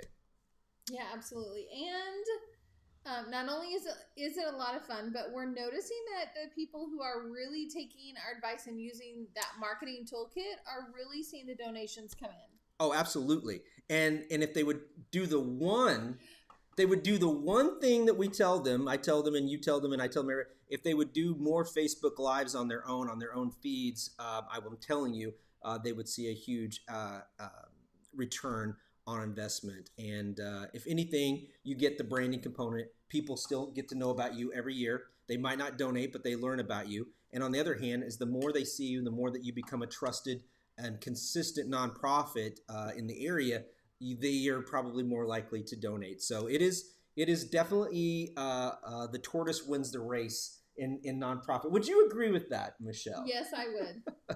That's amazing. All right, next up we have Stephanie, who was basically amazingly supportive of the equine services, the specialized equine services that was on earlier. And so we're bringing her in because she's going to talk to us about the Autism Society. So I'm going to bring Stephanie in. And let me adjust her real quick. And let's see if we can. We could just get one. Is there any way, Stephanie? Oh, I was able to move it down. There we go. Good afternoon, Stephanie. Hello. How are you? Hey, cutie. Hey. I know she didn't mean me. So she's laughing. That's funny. Stephanie, thank you for joining us. Thank you for the support earlier for the other nonprofit. And there's so many questions I have for you. I've done a couple of fundraisers in the past, Ugly Christmas Suit. I did a couple of 5K runs. I did a couple of other things that you guys have had. And I've known people, I know people that are involved with the Autism Society. So I guess kind of get everybody up to par about autism. There is a spectrum. Educate us a little bit and tell us how your program, your nonprofit is working to make a difference in those children's lives and their parents and caretakers. So I will start off by saying thank you, and I love all the great advice that we have been getting from Southern Illinois Foundation for Giving Tuesday, but way beyond Giving Tuesday. As you mentioned, sometimes it's not just about the donations, it's making people aware that the program and the resources exist for families. So thank you guys for doing that. We appreciate it. Especially with nonprofits and volunteers, there just aren't enough people and not enough manpower. So this is an excellent resource for all of us to use. But a little bit about the Autism Society. Autism is 1 in 42 children. So I guarantee that if you speak to somebody in your circle, you won't have to go very far to know someone who's impacted and living with autism. And if you didn't know anyone, well, now you do. So I have a family member who is living with autism. And how the Autism Society got started was back in 2012 is when I received my son's diagnosis. And I tell everybody, you know, it's kind of like parents go through, well, I did. It's kind of like this a grief process, really, because you kind of grieve for the child you thought you were going to have, and you feel a little guilty and you feel a little overwhelmed because you're like, okay, what does this mean exactly, right? And the problem with autism is it's a spectrum. So every child is different, and it affects every child and every family differently. But what I came to realize, actually through my late husband, was God doesn't make mistakes. He gave us the child that he meant for us to have. And Mason has made our entire family closer, and he's definitely made me a better person. Because I thought I knew everything there was to know about child development, but you know, God has a sense of humor, and I found out I didn't know quite as much as what I thought I knew. And so I thought, well, why can't Mason still have all these opportunities, you know? And we just kind of need to come to, I'm sure I'm not the only parent that feels this way. So I got together with some other wonderful parents, and we developed a board, and we have started doing programs and services and a lot of education in Southern Illinois. And just the response that we've gotten from, you know, community members, businesses, it's just been overwhelmingly great. And that's one of the best assets about living in Southern Illinois is I feel like we all do want to help our neighbors, right? So it's not something that we really have to try very hard to do. It's just just have to make people aware of the need, and then people step up. So we created programs like Buddy Baseball. I wanted my son to have the opportunity to play t-ball. Mason likes to play in the dirt and kick the flowers. He's that kid, but you know what? He has the opportunity. He was nonverbal, and we did participate with SES, which is why I'm one of their biggest cheerleaders. I called them every day and was like, hey, I know the kids can't start until this age, but I'm telling you, mine's ready. He's not afraid of horses. He did speak his first words, walk on, and it was one of those moments where a developmental pediatrician had told me that Mason had passed the age where he might actually get expressive language. So I might not ever hear him say, Mommy, I love you. But more importantly, be able to tell me if someone hurt him or if he was sick, where he was hurting. Those are all things that, you know, you just take for granted. You just think your kids are going to make all these milestones. And when they don't make them, you know, you got to think, well, what can I do, or how can I help my child? Because we all want the same thing. We want our children to have the best lives, and we want them to reach their full potential, and we want them to have the same shared experiences as every other kid. Oh, she got kicked off. I was getting teary-eyed there, and she got kicked off there. Don't know what happened, but I'm back. Yeah, well, it was good. We were both getting a little teary-eyed, so it was good. So we had a chance to kind of wipe our eyes a little bit. Regroup. Yeah. So Regroup. So some of the things that Autism Society do is just that. We build programs that didn't exist. So we reached out and we partnered with SES. I saw how great it worked with my son personally. And I thought, well, wow, you know, this is life-changing, right? He's speaking, he's connecting, and every kid should have that opportunity. Unfortunately, it's not covered by insurance. There's not a lot of families who can, you know, it's just one more expense basically, and families are living paycheck to paycheck. And so I thought, well, I want to be able to give that gift to other kids. So I want to be able to make that happen. So we started a scholarship program, and we do offer scholarships with SES. Swim lessons. Children with autism sometimes wander. They're definitely not afraid of anything. And, you know, I don't know if you've ever drove down Route 13 and just kind of looked out the lake and just thought, man, this is a beautiful, relaxing picture, right? Kids with autism, same thing. Boy, this water sure is relaxing. They don't recognize danger. And if they don't know how to swim, kids can get away from you in a heartbeat. Be it a swimming pool. So drowning is actually the #1 cause of death with individuals living with autism. Oh, wow. So we have developed a swim scholarship program because we want to give individuals, and not just the child living with autism, but, you know, if the parents don't know how to swim, you can't save your kid in a situation if you don't know how to swim either. So we've partnered with the Hub. We've done swim lessons with Carbondale Park District in Harrisburg. So anywhere in Southern Illinois, if you have a need and you want to learn how to swim, we give swim scholarships for that. Those look a little different. So some kid might need 1 swim coach, some kid might need 2. So, but the programs are really good about adapting, and the goal is to teach the kid life skills. So if they can't learn how to swim, maybe they can learn how to float, they can doggy paddle, you know, whatever. Maybe the parent could then learn how to swim, because if they could, you know. But that's the main goal, is to keep the kids safe. So is there something specific that the donations that today that are going to be raised are going to go to for your program for autism, for the Autism Society? They're going to go probably to those scholarship programs. Excellent. Yeah. And you know, when you were talking, and the 1 in 42 is kind of stuck in my head. Yeah.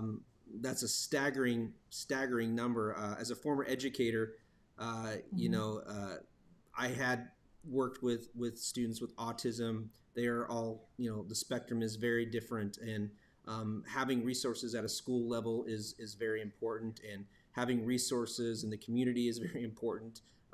You know, even on city council, we have dealt with ways to help with students in our communities that suffer from autism as well. So 1 in 42, and you mentioned something about that 1 in 42 that kind of hit me too, is the 1 in 42 doesn't always go to a family that has a ton of money and resources available to it. Right.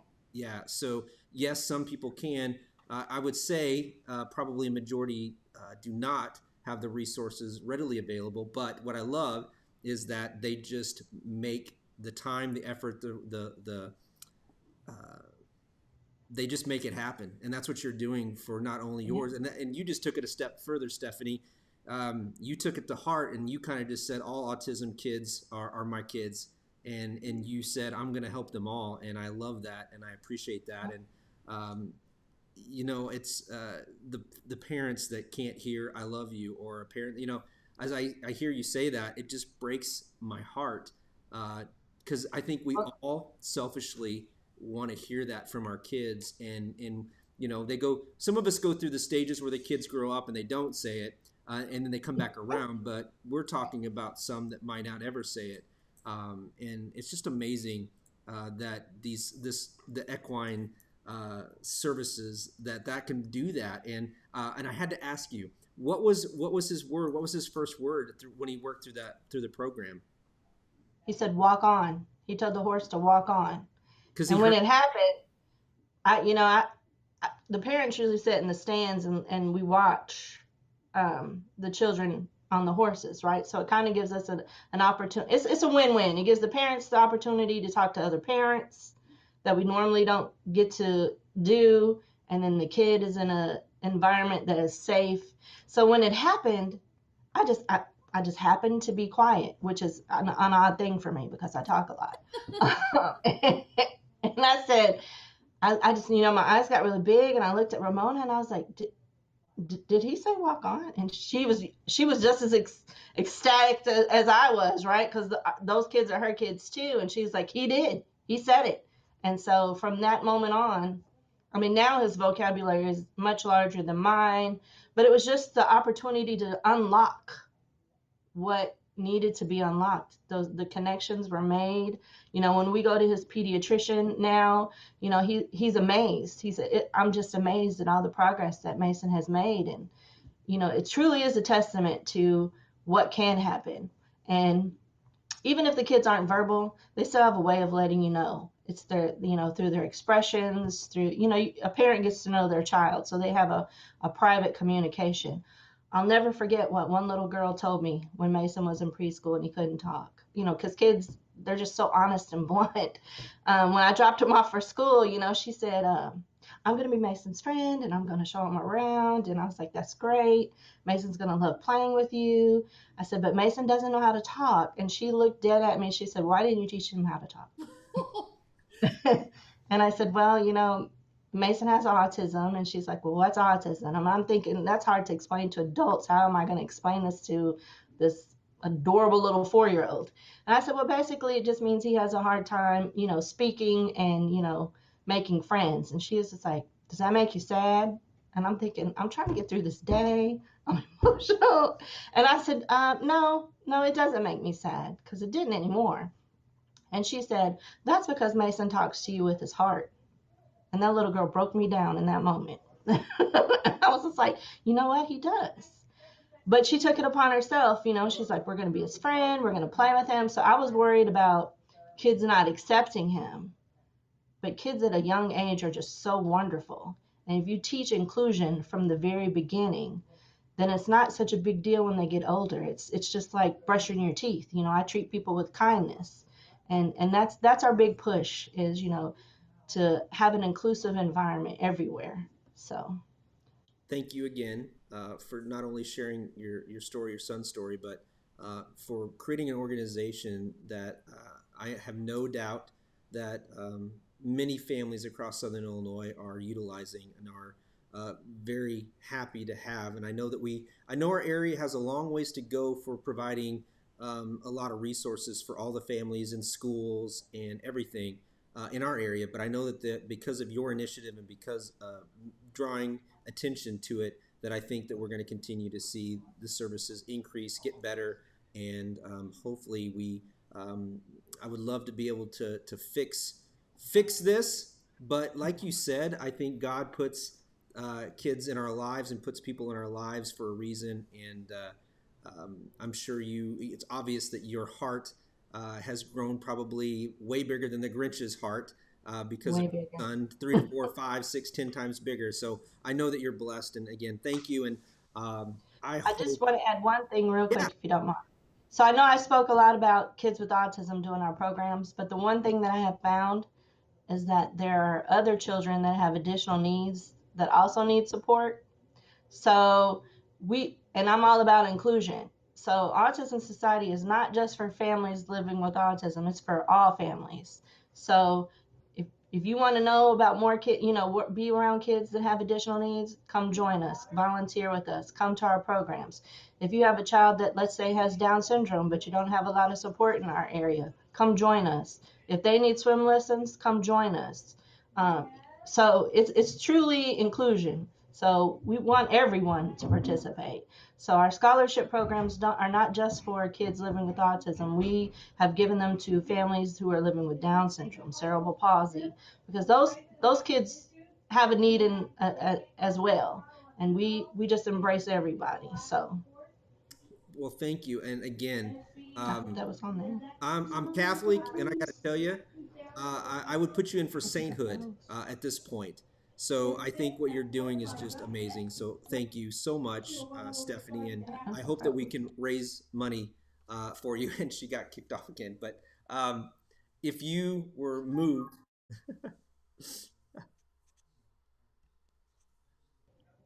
Got you back. I was just wrapping up. If you were just to wrap up, did you guys hear what I said about everybody's welcome? Yes. Yes. Okay. Absolutely. Okay.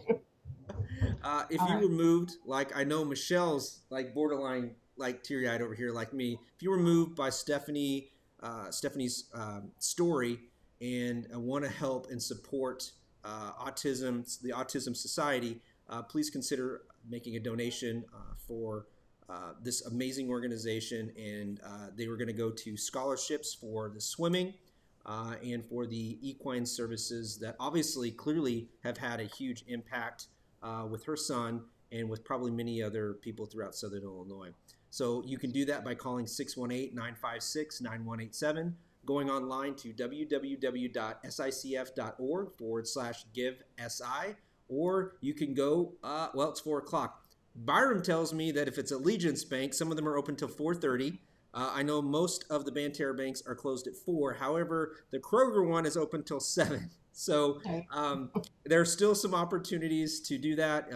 By all means, give us a call and please consider making a donation. And thank you for sharing your story and moving both Michelle and I. It's been amazing, and I hope you raise lots of money today. You'll do good with it. I know you will. Well, thanks for having us. And again, even if we just get new families and they just know about our program, that's a win-win for us. So thank you. You're very welcome. Have a great evening and enjoy your son. You too. Bye-bye. Bye-bye. I feel like I need a break after that one. Just amazing. She's a force to be reckoned with. She lobbies at the state level. She is just amazing. She's involved in so many things. She was instrumental in the inclusive playground in Carbondale. Oh, that's awesome. So she's a good person. So we've got a couple more left. Let me go through this. And while we're going through, I'm not going to lie. That one got me. You're a parent. I'm a parent. Yeah. I can't imagine being told if your child's past a certain age, they're never going to speak. You're probably not going to hear them say your name. And then you stumble across, you research, or you find these resources available here in Southern Illinois, like the specialized equine services, and you hear the first words "walk on." I mean, sometimes it's mama, dada, or grandpa. Something. It was legitimately "walk on," and it was a command telling a horse what to do. And then after that, the vocabulary just continued to grow. So, what an amazing opportunity! So, who do we have up next? I believe Breaking the Cycle. Is Zena on? No, we have Greg. Oh. So Greg is with Cans. Yes. Can. I always mess it up. So I have it wrong on here too. So. It's okay. I'm gonna go switch back over here, and we're gonna bring Greg in. And we're getting close to the break here. Hold on, Greg, and I'll get you centered here in just a second.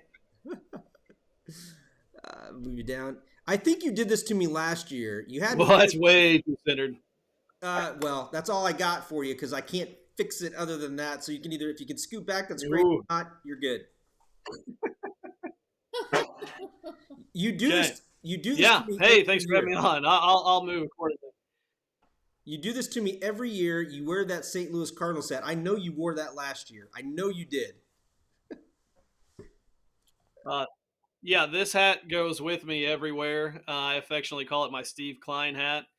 It is nasty and it stinks. My wife sometimes won't even let me bring it into the house, but it goes everywhere with me. That's awesome.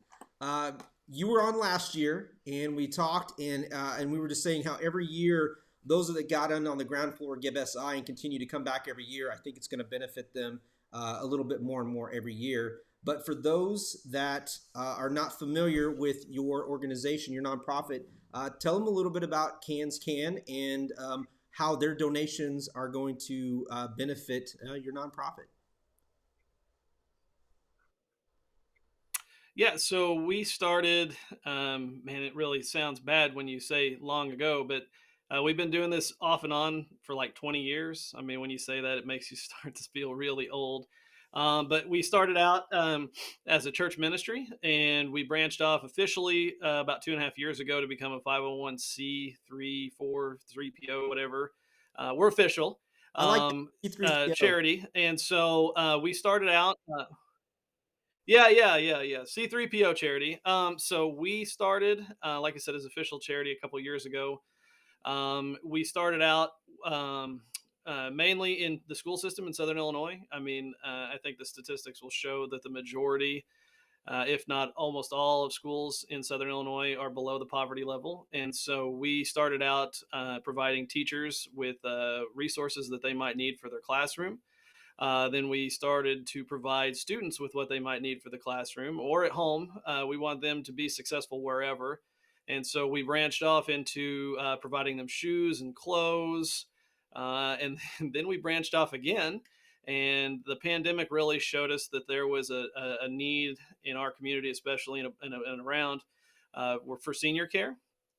We were just shocked at the amount of seniors that couldn't get out of their homes, whose own caregivers were in that category of people that shouldn't leave their homes. And so we branched out into senior care. We started a meal delivery service.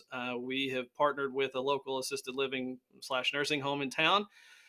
We provide them with toiletries, whatever they need, shampoos, snacks, things that they just can't afford anymore now that they're in assisted living, or things that they may not get.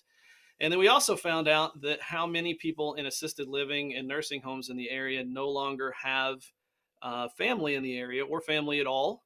And so we started adopting them for Christmas. And so we went in a couple weeks ago, we did this last year. We passed out a Christmas wish list for them. Let them just pick whatever they want for their Christmas present. And we'll take that up to them on Christmas Eve. So we're kind of that jack of all trades, master of none charity.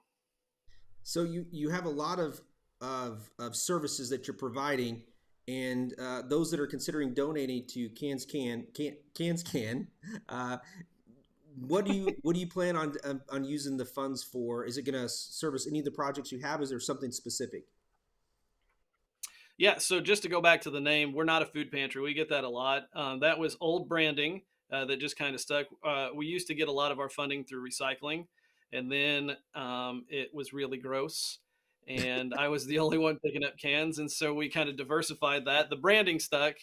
And so the only way I can talk about the name is I'm not sure if anybody's familiar with the Simpsons episode where Homer joins the barbershop quartet, and they pick a name and they say they want it to be witty at first and sound less and less fun after, the more you say it. And so everybody always kind of chuckles, and it kind of cuts me a little bit inside every time I hear it. But that's our name. So what we do, we have a little store, a little fundraising area that we also have a teacher resource center in. We allow teachers from anywhere in Southern Illinois. I was just looking through our list, and we've got like Marion, Benton, Johnson City, Mount Vernon. I mean, all over. They come in and just pick out whatever they need, either for a particular student, a lot of students, or for their classroom. So every time a teacher comes in, they leave with about $45 or $50 worth of items. That's free of charge. And so any particular Saturday that we're up here, we have anywhere from 40 to 60 teachers come through. Wow. So, I was just looking, like, we have Salem. I mean, people are driving an hour and a half sometimes to get down here for us. So any particular Saturday that we have our teacher resource center open, it costs about $2,500 to run that, to operate that every Saturday. And that's free of charge. So a lot of it will go to that. Like our senior meals run us about $5 average. Food expenses are going up, so it's about $5. So we run anywhere from like $300 to $400 a week in food costs for the meals that we cook, and then we deliver those, and that's all free of charge as well. So it'll go towards maintaining our food ministry. I mean, we've just got a lot going on. Like we've always just said that we'll never say no to somebody in need. And so far we haven't. The good Lord's blessed us. We started a little fundraising store up here in Benton. I don't know much about much, but I do know like sports memorabilia, and that's what we sell. It's what we do. And this is all just stuff from the man cave. I basically took my office out of my home and moved it up here, and it's all for sale. And 100% of what we sell up here goes towards funding our charity. But like I said, the good Lord's provided. We've just tried to do what we can, and we're finding out that there's just more and more needs that we can meet. I think it's amazing that you use sports memorabilia to help fund some of your nonprofit. That's amazing. I am terrible at asking for money. I don't know how. It always feels very awkward to me. So this is a way that I can kind of bridge the gap and provide a good or a service in exchange for your money. Yeah, and so I remember from last year, and I've known you from online, but I remember last year I was like, it hit me, Cans Can. It's I think you just need to rebrand it, Greg, where it's cans, like meaning people that are cans, can people, Yeah. cans, can. That's it. Yeah. Hey, I'm open to anything. You can keep the name I cans, can, people that can, cans, can. And that's what you yeah. do, man. You're a Yeah. person Well, that at can. first we meant just old soda cans can. And like I said, that got really gross. I remember in Boy Scouts, my dad would take us out in the boonies and on old dirt roads, and we would pick up cans, which were mostly beer cans and all the other stuff. So my entire family lives out in the country, and so yeah, I could go out on a Friday night, Saturday morning, and we'd make a month's budget off of the natural light cans that we picked up out of the country. I think sometimes we made more than the people paid for the actual beverage themselves, but Hey, whatever it'll take, right? absolutely. So you literally, when you see a need, your organization just assesses and makes it happen, and I love that. Is there one area that you are, and I don't want to say most passionate about, but is there one area that doesn't quite seem or that tugs at your heart that you just it's one of the elements that you do that you're just it gets you every time? Yeah, so really anything to do with kids is hard just because when you become involved, and I'm sorry, I just dropped something there. Once you really delve into these kids' lives and once you find out kind of what they're going through, it really does break your heart.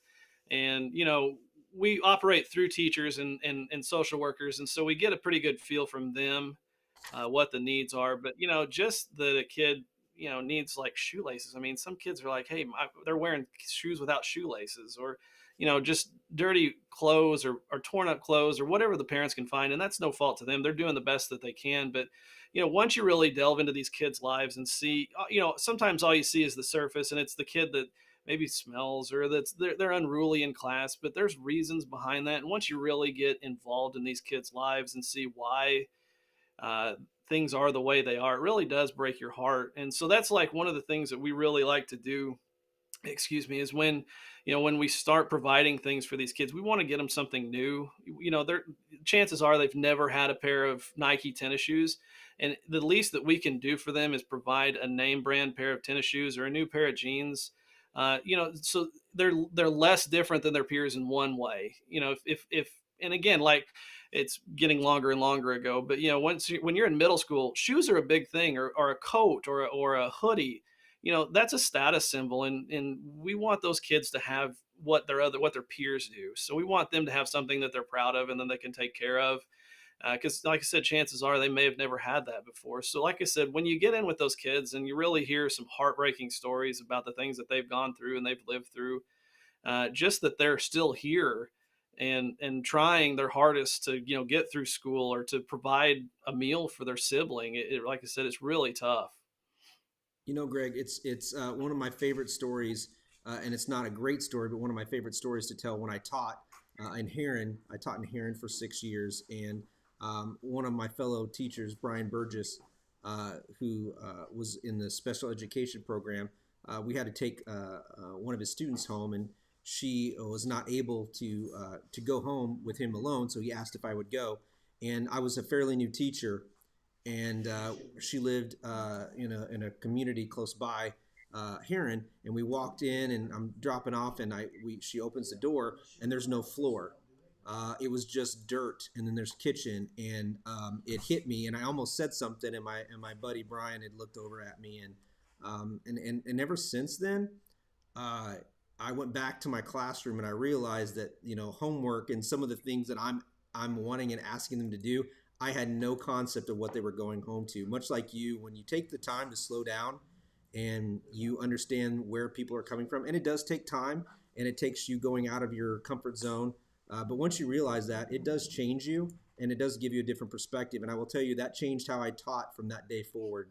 Yeah, and you start to think with those kids that don't come back with their homework done, you immediately judge them that they're lazy or whatever. But they may have been up, like I said, watching their kid while their mom was working second shift, or watching their brother or their sister. And so from 7 to 4, they're responsible. They're the responsible person in the home. And so, like I said, once you really start to get into those kids' lives, and like I said, now that we've kind of even evolved, just hearing some of the senior stories, they're equally as sad. That they're their spouse died, their kids live in Arizona. I mean, and they, they can't cook anymore, but they're not able to move into assisted living, or they're not unhealthy enough, I guess, to move into assisted living. We just picked up a family a couple weeks ago. Great, super nice people, but the wife was going through cancer treatment. She can't stand up anymore. The husband has Alzheimer's. He can't drive anymore. And they just said, hey, like, we just need a home cooked meal. And so we picked them up. And, we like to I come from a family of food pushers. And so we always like to give them more. And so we try to give them 2 meals in one. So when we serve them Wednesdays and Fridays, so hopefully we can spread it out to where they would have 4 days worth of a meal that's not a pizza or a burger. Not that there's anything wrong with those, but after a while you have that craving, that desire for that home cooked meal, and that's what we like to provide for them. It's amazing what you do, Greg. And I remember last year when you came on, it moved me, and you were like, we just do what whatever the need is, and we assess it, and if we need to do it, we do it. And yeah, and like I said, we just try to pick up. And we're small. I mean, it's me. My daughter is our sales executive, I think is what she likes to be called now. But it's just us. And so when there's a need pop up, it's always easy to call a board meeting when it's a board of one. I don't argue with myself often. I mean, officially, I think my parents and my wife's parents and my wife are on the board, but they're usually in agreement with what I do. But yeah, so like when somebody says, "Hey, we need added to the food, to the food list," we don't have to go through anything other than let's do it. Let's put them down and let's get them going. Well, it's amazing. Is there anything else as we wrap up? Is there anything else that you would like potential donors to know about Cans Can, and that will give them and move them to donate to your organization? Yeah, I mean, like I said, I'm always terrible about asking for funds, but we will ask if you know anybody that's in need. Like, hey, hook them up with us. Follow us on social media. I'm pretty terrible at it. I'm less terrible than I was last year. I do try to keep up with my Facebook page. Somebody told me that I needed to get on TikTok last week, and I tried to get on TikTok, and I'm TikTok from migrating to TikTok, but we do like to get on our Facebook page and stay current with that. And we're always looking for ways to help. Like I said, God's provided more than we've needed, and so we always feel like that provision will be there. So we're never afraid to take on more stuff. And then, like I said, follow us on social media. We have our fundraising stores open every other Saturday in Benton. This isn't my day job. Nobody gets paid. Like I said, Emmy, my daughter, thinks that she does, but mostly she finds money out of the laundry room and says that's her salary. But 100% of what we do goes back in to helping people. And like I said, our goal has to always been to just help people. Awesome. So if you're watching and you want to donate to Cans Can, you can do that at 618-956-9187. You can also go online to www.sicf.org/GiveSI. And Byram has told me, I'm quoting him so that way I don't get in trouble. Some of the Legence banks are open till 4:30. So you can still go through the drive-through for 10 more minutes. And then the Banterra Bank is closed, the drive-through, but the Banterra Bank is open at Kroger till 7 o'clock. So the best bet, Kroger Marion. Yes, thank you. Kroger Marion. So if you want to donate, the best way is online or give us a call. We will be happy to take your donation. And if anything else, hey, there's a Legence Bank in town. I'll just meet you in the drive-through. I mean, There you go. And I will tell you this: if you are a supporter, and I'll do this because I'm a Cubs fan. If you're a supporter of the St. Louis Cardinals, then you have to support Cans Can right there. So he's telling you, he's calling you guys. Spend money with us because we don't spend money to sign free agents. So I mean, show us that somebody with the Cardinals can spend money. There you go. That is a great slogan right there. And Greg, thank you as always. You are amazing. Continue to have the energy and the things that you need to be successful, my friend. Yeah. Hey, thank you guys. Like I said, this is something that traditionally I probably wouldn't do myself. So I appreciate you guys providing a platform for all the nonprofits to get the word out. I will make sure, well, they can all hear, but this is all Michelle and Byram and the Southern Illinois Community Foundation. So continue to support them, and they'll support you guys. Thank you. Have a good one. All right, so we're wrapping up. We've got just one we have more. two, so we actually she's gonna come back in just a minute. Okay, excellent. Yeah. So we're gonna have. We just switched them. Is it Zena? Mm-hmm. Zena with Breaking the Cycle will be coming on in just a little bit. Now, is she new this year? Yes. Okay, because I don't remember that one. It's amazing. I actually remember most of the ones I did last year. So listen, I remember all the funny. Oh, you do? I remember last year when we did Arrowleaf, and he was so funny. And I rewatched that video not too long ago, and I was like, that was fun. It was. I don't think I remember how funny it was, but I do remember him coming on, and it was a little bit more upbeat. And I think that's what I think. It's nice how sometimes you don't do this, but they're kind of staggered because there are a lot of ones that are very serious. And then there's some that aren't quite so serious, and there's some that are they're great presenters, and they're ones that really have personalities, and you get to see that come through, and the ones that are confident. And yeah, sorry. No, I thought you were getting ready to say something profound. I am. It's going to be profound. So, this is a great opportunity for a lot of those nonprofits to practice going live, because we've talked about this. This is a great opportunity to do that. And I took a whole month of 30 days. I took a 30-day live challenge where I went live for 30 days. And it really helped out. I mean, let's face it, I like to talk. So it wasn't too hard to convince me to talk for a little while every single day for 30 days on live. So, but it was a lot of fun. This is a great opportunity for those people who are really struggling to do that, to just jump on with us, have fun with it, and have that comfort level of having people that can kind of talk them through it. And we're very laid back. I think people, when they think the news or they think online, it's just very serious. But when you're going Facebook Live, things are going to happen. It doesn't have to be perfect. The biggest thing is just to build confidence and get on there and let people hear your story, or let people know about what your organization is about. So speaking of which, we are going to switch over here, and I'm going to bring Zena on in just a second to talk about her nonprofit.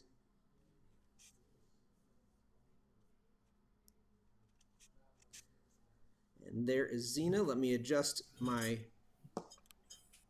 screen here. Let's see if we can move this. And there she is. Oh, and she's smart. She knows how to adjust her camera and everything. She was like, wait just a minute. She's like, I got this. I'm a professional. Zena, welcome. Thank you. Can you hear me? Oh, absolutely. Yes. I was just telling her, most of the nonprofits I had last year, and so I got to know a lot of them, and I'm really looking forward to hearing about your nonprofit, Breaking the Cycle. So I'm just going to start off and just say, tell us a little bit, who you are, your nonprofit, and what you hope these funds will go for. Okay. Well, first of all, I want to say thank you for having me on the show. I want to thank Michelle for all of her hard work. I was introduced to Give SI in Carbondale at the last school that I worked with. So I'm an educator. I work with elementary students. I live in Southern Illinois. Breaking the Cycle is a nonprofit that just kind of popped in my head a thought during COVID. So when COVID first started, I was working at a school, and after spring break, our superintendent called us and said, hey guys, like, we're in a pandemic, and our kids are not going to come back to school. So it's just been really traumatic for our students, for a lot of adults too, living through a pandemic. So I was thinking about COVID-19 and the communities, and I came up with Breaking the Cycle because there's a lot of cycles that just continue in our society. When you think about community, I live in Southern Illinois. I grew up in Carroll. I now live in Mounds. I work at Meridian Elementary School. And in the community that I live in, we don't have a lot of resources. We've had a lot of violence between communities. And I wanted to start something where we can kind of break some of those cycles and to build our community. So Breaking the Cycle, educate, build, unite is we're going to operate on the 4 pillars. I've been listening to some of the other nonprofits that have been doing this for a while. This is really, we're just getting all of our paperwork situated where we're actual 501, And I received a determination letter earlier this year. So I've been working on things like getting our board and getting our fund, our bank, checking accounts, and all those things in order. Um, so right now, our main mission is to enable the communities to live in harmony, stopping violence, and also we want to support families that need additional supports in whatever areas they need support in. We're going to work under 4 pillars, which are educate, because I'm like forever like a lifetime learner. That's the word I'm looking for. Um, Education is key in anything you're trying to do. So supporting people and educating them on resources that's in the community that's available, whether it's transportation, looking for funding if they want to go to school, employing, because with COVID, there's a lot of jobs out there, but a lot of people um, don't even know how to start the process, especially this younger generation on looking for jobs. How do they fund themselves if they want to go to college? And the biggest pillar I feel like is most important under breaking the cycle is support, because there's like I mentioned in the beginning about COVID, and a lot of people have a lot of traumas and a lot of different things that they're going with, and they don't have the support out there, or either they can't afford to talk to a counselor or seek out help for the things that they're going through. So my goal with this nonprofit is to be able to provide those supports to different families in the community if they need those things. What areas do you service or will you be servicing, Zena? Um, the nonprofit is based in extreme southern Illinois, so mainly focused on Alexander and Pulaski counties right now. But of course, if it's any of the other surrounding areas that need support, we can branch out further than that.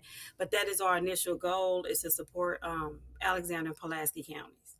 Michelle just had pulled up your website, and I was going to tell you it's very nice. I like it. It's I like what you did with it. It looks really good. And she was pulling up your board. It looks like you got hopefully a very active and a working board. Yes, I do. Good for you. Good for you.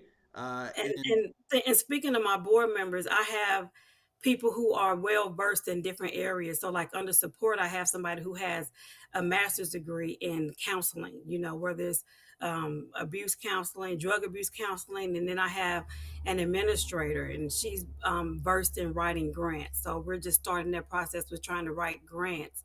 And then I also have an author. She's actually written a couple of books, and she's well versed in creative writing. And then I have an administrative assistant who's worked with grants in the school system. That's kind of what she does. So when I was looking at putting my board together, I was trying to get people that's from the area, that have some type of vested interest in the area, whether they grew up here or friends with me or whatever, that were willing to help. So we can work on, moving the nonprofit forward.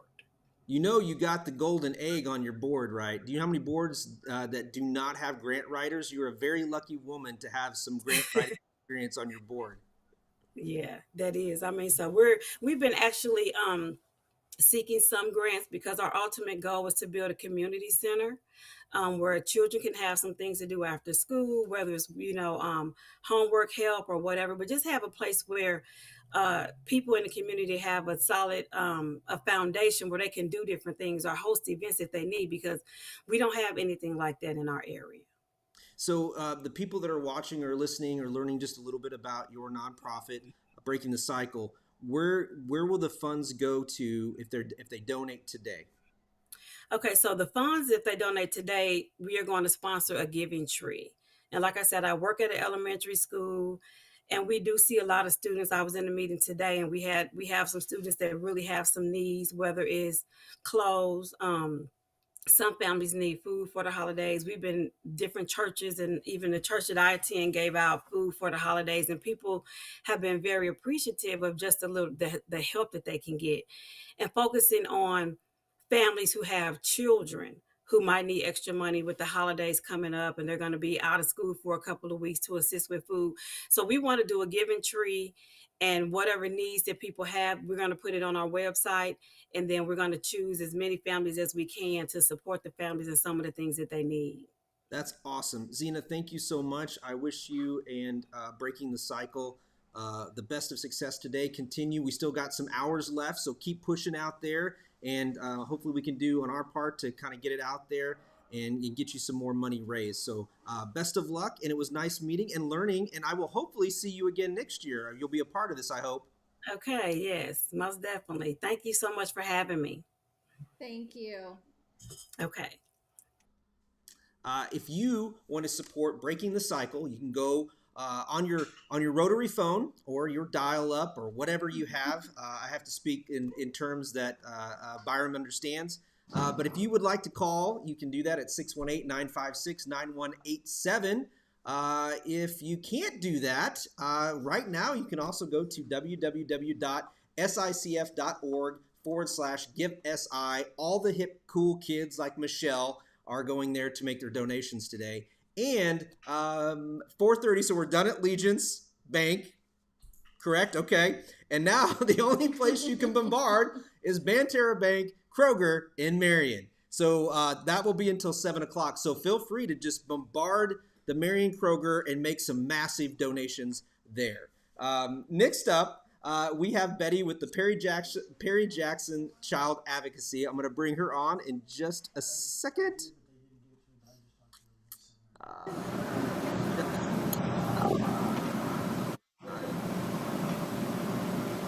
think we got some feedback.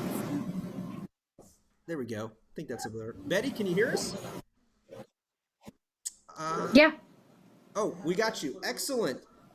So Betty, you are my last interview before I get my first break. So I'm going to let you have a little bit of freedom here. So this will be great. What are some things that people need to know about the Perry Jackson Child Advocacy Center, and how can today's donations help your nonprofit? Oh, I moved my camera. Sorry. That's okay. There we go. So the Perry Jackson Child Advocacy Center is a nonprofit agency. We're located in Peatneyville. We serve Perry, and my camera is a meeting owl, so it kind of rotates around the room. Sorry about that. It's kind of the weirdest thing. Anyway, we're a child advocacy center that serves both Perry and Jackson County. And our core services are forensic interviews of children who have been abused. And we do that in a team environment. So we bring the team to us, and we bring the children and the families to us. And we have 2 spaces where we do forensic interviews of children so that they don't have to go to the police station or the doctor's office or school or at home and be interviewed. They can be interviewed by someone who's specializes in talking to children specifically about abuse. We have the team here while we do that. And then our advocate sits with the family and kind of helps them through the process. And then our advocate follows them after the interview. So one of our core services is the forensic interview. Another core service is our advocacy, because we strive here to provide these families with not just a forensically sound interview, but information along the way that can help them get through the trauma that they've experienced, navigate through the court system if it goes to court, and try to keep them as up to date as possible about their case. These cases are stressful on any family, no matter their situation. And so we feel it is our mission here to relieve some of that trauma that they will experience after they disclose abuse. So the center, we have an office in Peatneyville and we have an office in Murfreesboro, and those are specifically designed to be child friendly so the kids can come here and feel as comfortable as possible while they're disclosing whatever they need to tell us. The team sits in a separate room where they can view the interview live. So we have DCFS here most of the time, law enforcement, and then our cases go to the state's attorney's office for review, and then we kind of follow up with that process and let the families know where they are in the case. And we help them get a specialized medical exam if they need that. We help them get trauma-focused mental health services. One of our main goals here is that after they come here for their interview, that we wrap them with services so that they can possibly move on from the trauma that they've experienced and start to heal. We try to give them the necessary tools that they need to heal so that we don't get them back or we don't get them later on with, try to break the cycle, as the lady before me was talking about. It is a cycle. And unfortunately, I think lots of families fall into that cycle. So we try real hard here to try to give them the tools that they need to move on with their life and be, as productive as they can. Uh, you know, it amazes me, one, that we have to have these services, and two, that it's so needed in so many different areas. And you're just in Perry and Jackson County. Obviously, there's other counties that have the same similar services, but what can you tell me about the services that are provided and what's going on in Perry and Jackson County? Not comparing, because it's comparing apples and oranges, but where do you see it going in your region? And do you think you'll be able to have enough services to provide to do that wraparound? I would say COVID has hit families pretty hard. Their stressors were there before, and COVID added another layer of stressors. I would say that over the last year, we have been consistently busy. We usually have some slowdowns here and there. That hasn't happened since COVID, the pandemic started. Um, I think that with COVID, there has also been the community has come together. They realize these services are here. People had a lot of time at home, so I think they were searching the internet and kind of looking at things that we post, a lot. So I think that has been a blessing in disguise, sort of, that people have realized that there's, agencies around them that are doing good things. So I think we've had a lot of help from the community to make sure that our buildings are safe, because we are an essential worker. So we've been open the whole time. So there's been a lot of extra added expenses to make sure that we're safe and we're clean and we're healthy. And the community has really stepped up for us and helped us through this time. And also the teams, we're trying to keep them as safe as possible. And I think that our main problems right now is the stressors on the team. The DCFS caseloads are extremely high. The burnout is real. And so we're trying real hard to kind of support our team too. And it's been difficult the last year and a half or so. Well, I'm sorry to hear that, and obviously, dealing with what you have to is can be stressful, but add a whole level of intensity on top of that can be even more challenging. What have you noticed as far as the courts go? I've been told that the courts have been backed up, and then they obviously some of them went to Zoom. I don't know if Zoom helped the situation or if it freed up, but were you seeing kind of a backlog in the courts in order to try to get some people and get some of these kids help? Yes. I serve two counties. Like I said, Perry County was in person the whole time, for the most part, but they were still kind of pushing things back. So lots of our court cases in Perry County have been pushed back. Jackson County did Zoom. Um, I found that to be helpful to keep things moving along. But I also found that families had a hard time navigating that system. Oh. I think it was good to keep the court system moving. But we tried to step in and bring them to our office to help them get on Zoom or navigate through how to log on. Also, when you're in court, you know how to act in court. There's people there to tell you what to say, what not to say. And on Zoom, it's been a little interesting to hear, but families are adapting very well. I was surprised because I wouldn't want to attend a court hearing like that. But they've been very adaptive. I think they enjoyed not having to maybe be there in person to see them. I think that's been helpful, that stress of seeing them face to face is not there. So I think there's pros and cons to all of it. So the money that you hope to raise today for the child advocacy, what is it going to go towards specifically, or is it just going to go to the program overall? The money that we raise today will just go to the program overall, but I will explain that a little better. People a lot of times ask me, what do you need? How can we help you? I think that people have this misconception that if you get grants, that you get grants up front, and they're just there.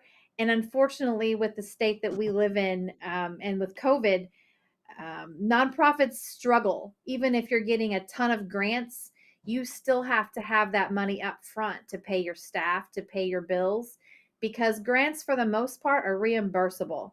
So if you don't have money in your checking account, it doesn't matter how much grant money you're getting in 3 months, you have to pay your bills now. So I'm pretty honest about, I don't keep a stockpile of money. I mean, we're not a huge agency, but I do have to have money to pay my staff. We only have 4 staff here. We're a very, I try to keep it as minimal as possible so we don't have a whole lot of overhead. But unfortunately, when grants are late and you have to take out lines of credit, that's not helpful to nonprofits. So I'm going to try to make sure in the next couple years that we have enough funding sitting in the checking account that I don't have to take out a line of credit to cover what grants are already covering. So people don't always like that, but unfortunately, it is still kind of a business. We still have to pay electricity and the bills. So my staff like to get paid, of course. We're going to try to build our reserve a little bit so that we don't have to dip into our line of credit so much. And that's amazing that it sounds like, one, you are fiscally responsible. So I think if anybody that wants to donate to your organization is going to they're going to know the money's going to go to a good cause and it's going to be fiscally used responsibly, first of all. And then it's just the need. If they have a passion and love for kids, and we know that there's a lot of kids suffering and struggling throughout Southern Illinois, but in your case, in Perry and Jackson, we need to help them and get them into an environment where they are safe. And we all, I think deep down inside, we all want kids to have their basic needs met, but we also want them to live in a safe environment where they can thrive and grow, because when they're not, it's definitely not a good environment for them either. Is there anything else you'd like to let the donors, potential donors, know today? Last call. You're my last one before I take a break. It's all yours. The only thing I will say is that I want people to know how much we appreciate the help. Every bit of money that we get in here goes to the center. We don't buy extravagant things. We don't, our staff don't get paid, as much as I would like, but all the money that comes in here does go to help the kids no matter what we do. Because that is why we're all here. Our staff is small and we've all been here a very long time. I don't have a high turnover and I'm very proud of that. And so if anybody knows my center or has questions, they're more than welcome to call. I'm a pretty open book. Thank you. Well, you're very welcome. Have a great evening. There's still some hours in the day. So best of luck in raising some more funds. Get out there, keep beating the proverbial social media internet highway, and I hope that you continue to have success, and thank you and thank your staff for all the services that you're providing for our kids. Thank you.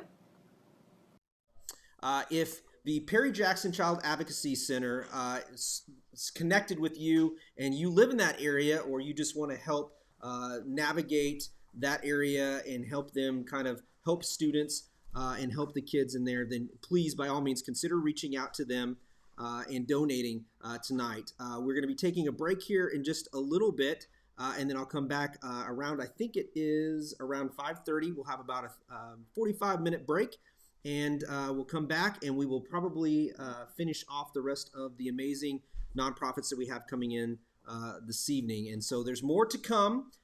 It's getting close, so please don't hesitate. Reach out to some of the nonprofits that you've heard today. Donate. Go to www.sicf.org/givesi and donate. You can click that donate button, scroll down, find the one that spoke to you. You can also call our hotline, 618-956-9187, and you can donate that way. Our banks are now closed, so there's only 2 options to donate. So as I finish out here, I want to thank Black Diamond Harley Davidson and RV. I want to thank Southern Illinois Healthcare, SIU Credit Union, Legence Bank, Freedom Brokers, Tru-Bilt, Banterra Bank, Egyptian Electric Cooperative Association, Watermark Auto Group, Fager-McGee, Tison Wealth Management, Harness Digital Marketing, and last but not least, we cannot do this today without our partnership with News 3 Here we are in their live in their conference room because they wouldn't let us in their actual, TV station because we're not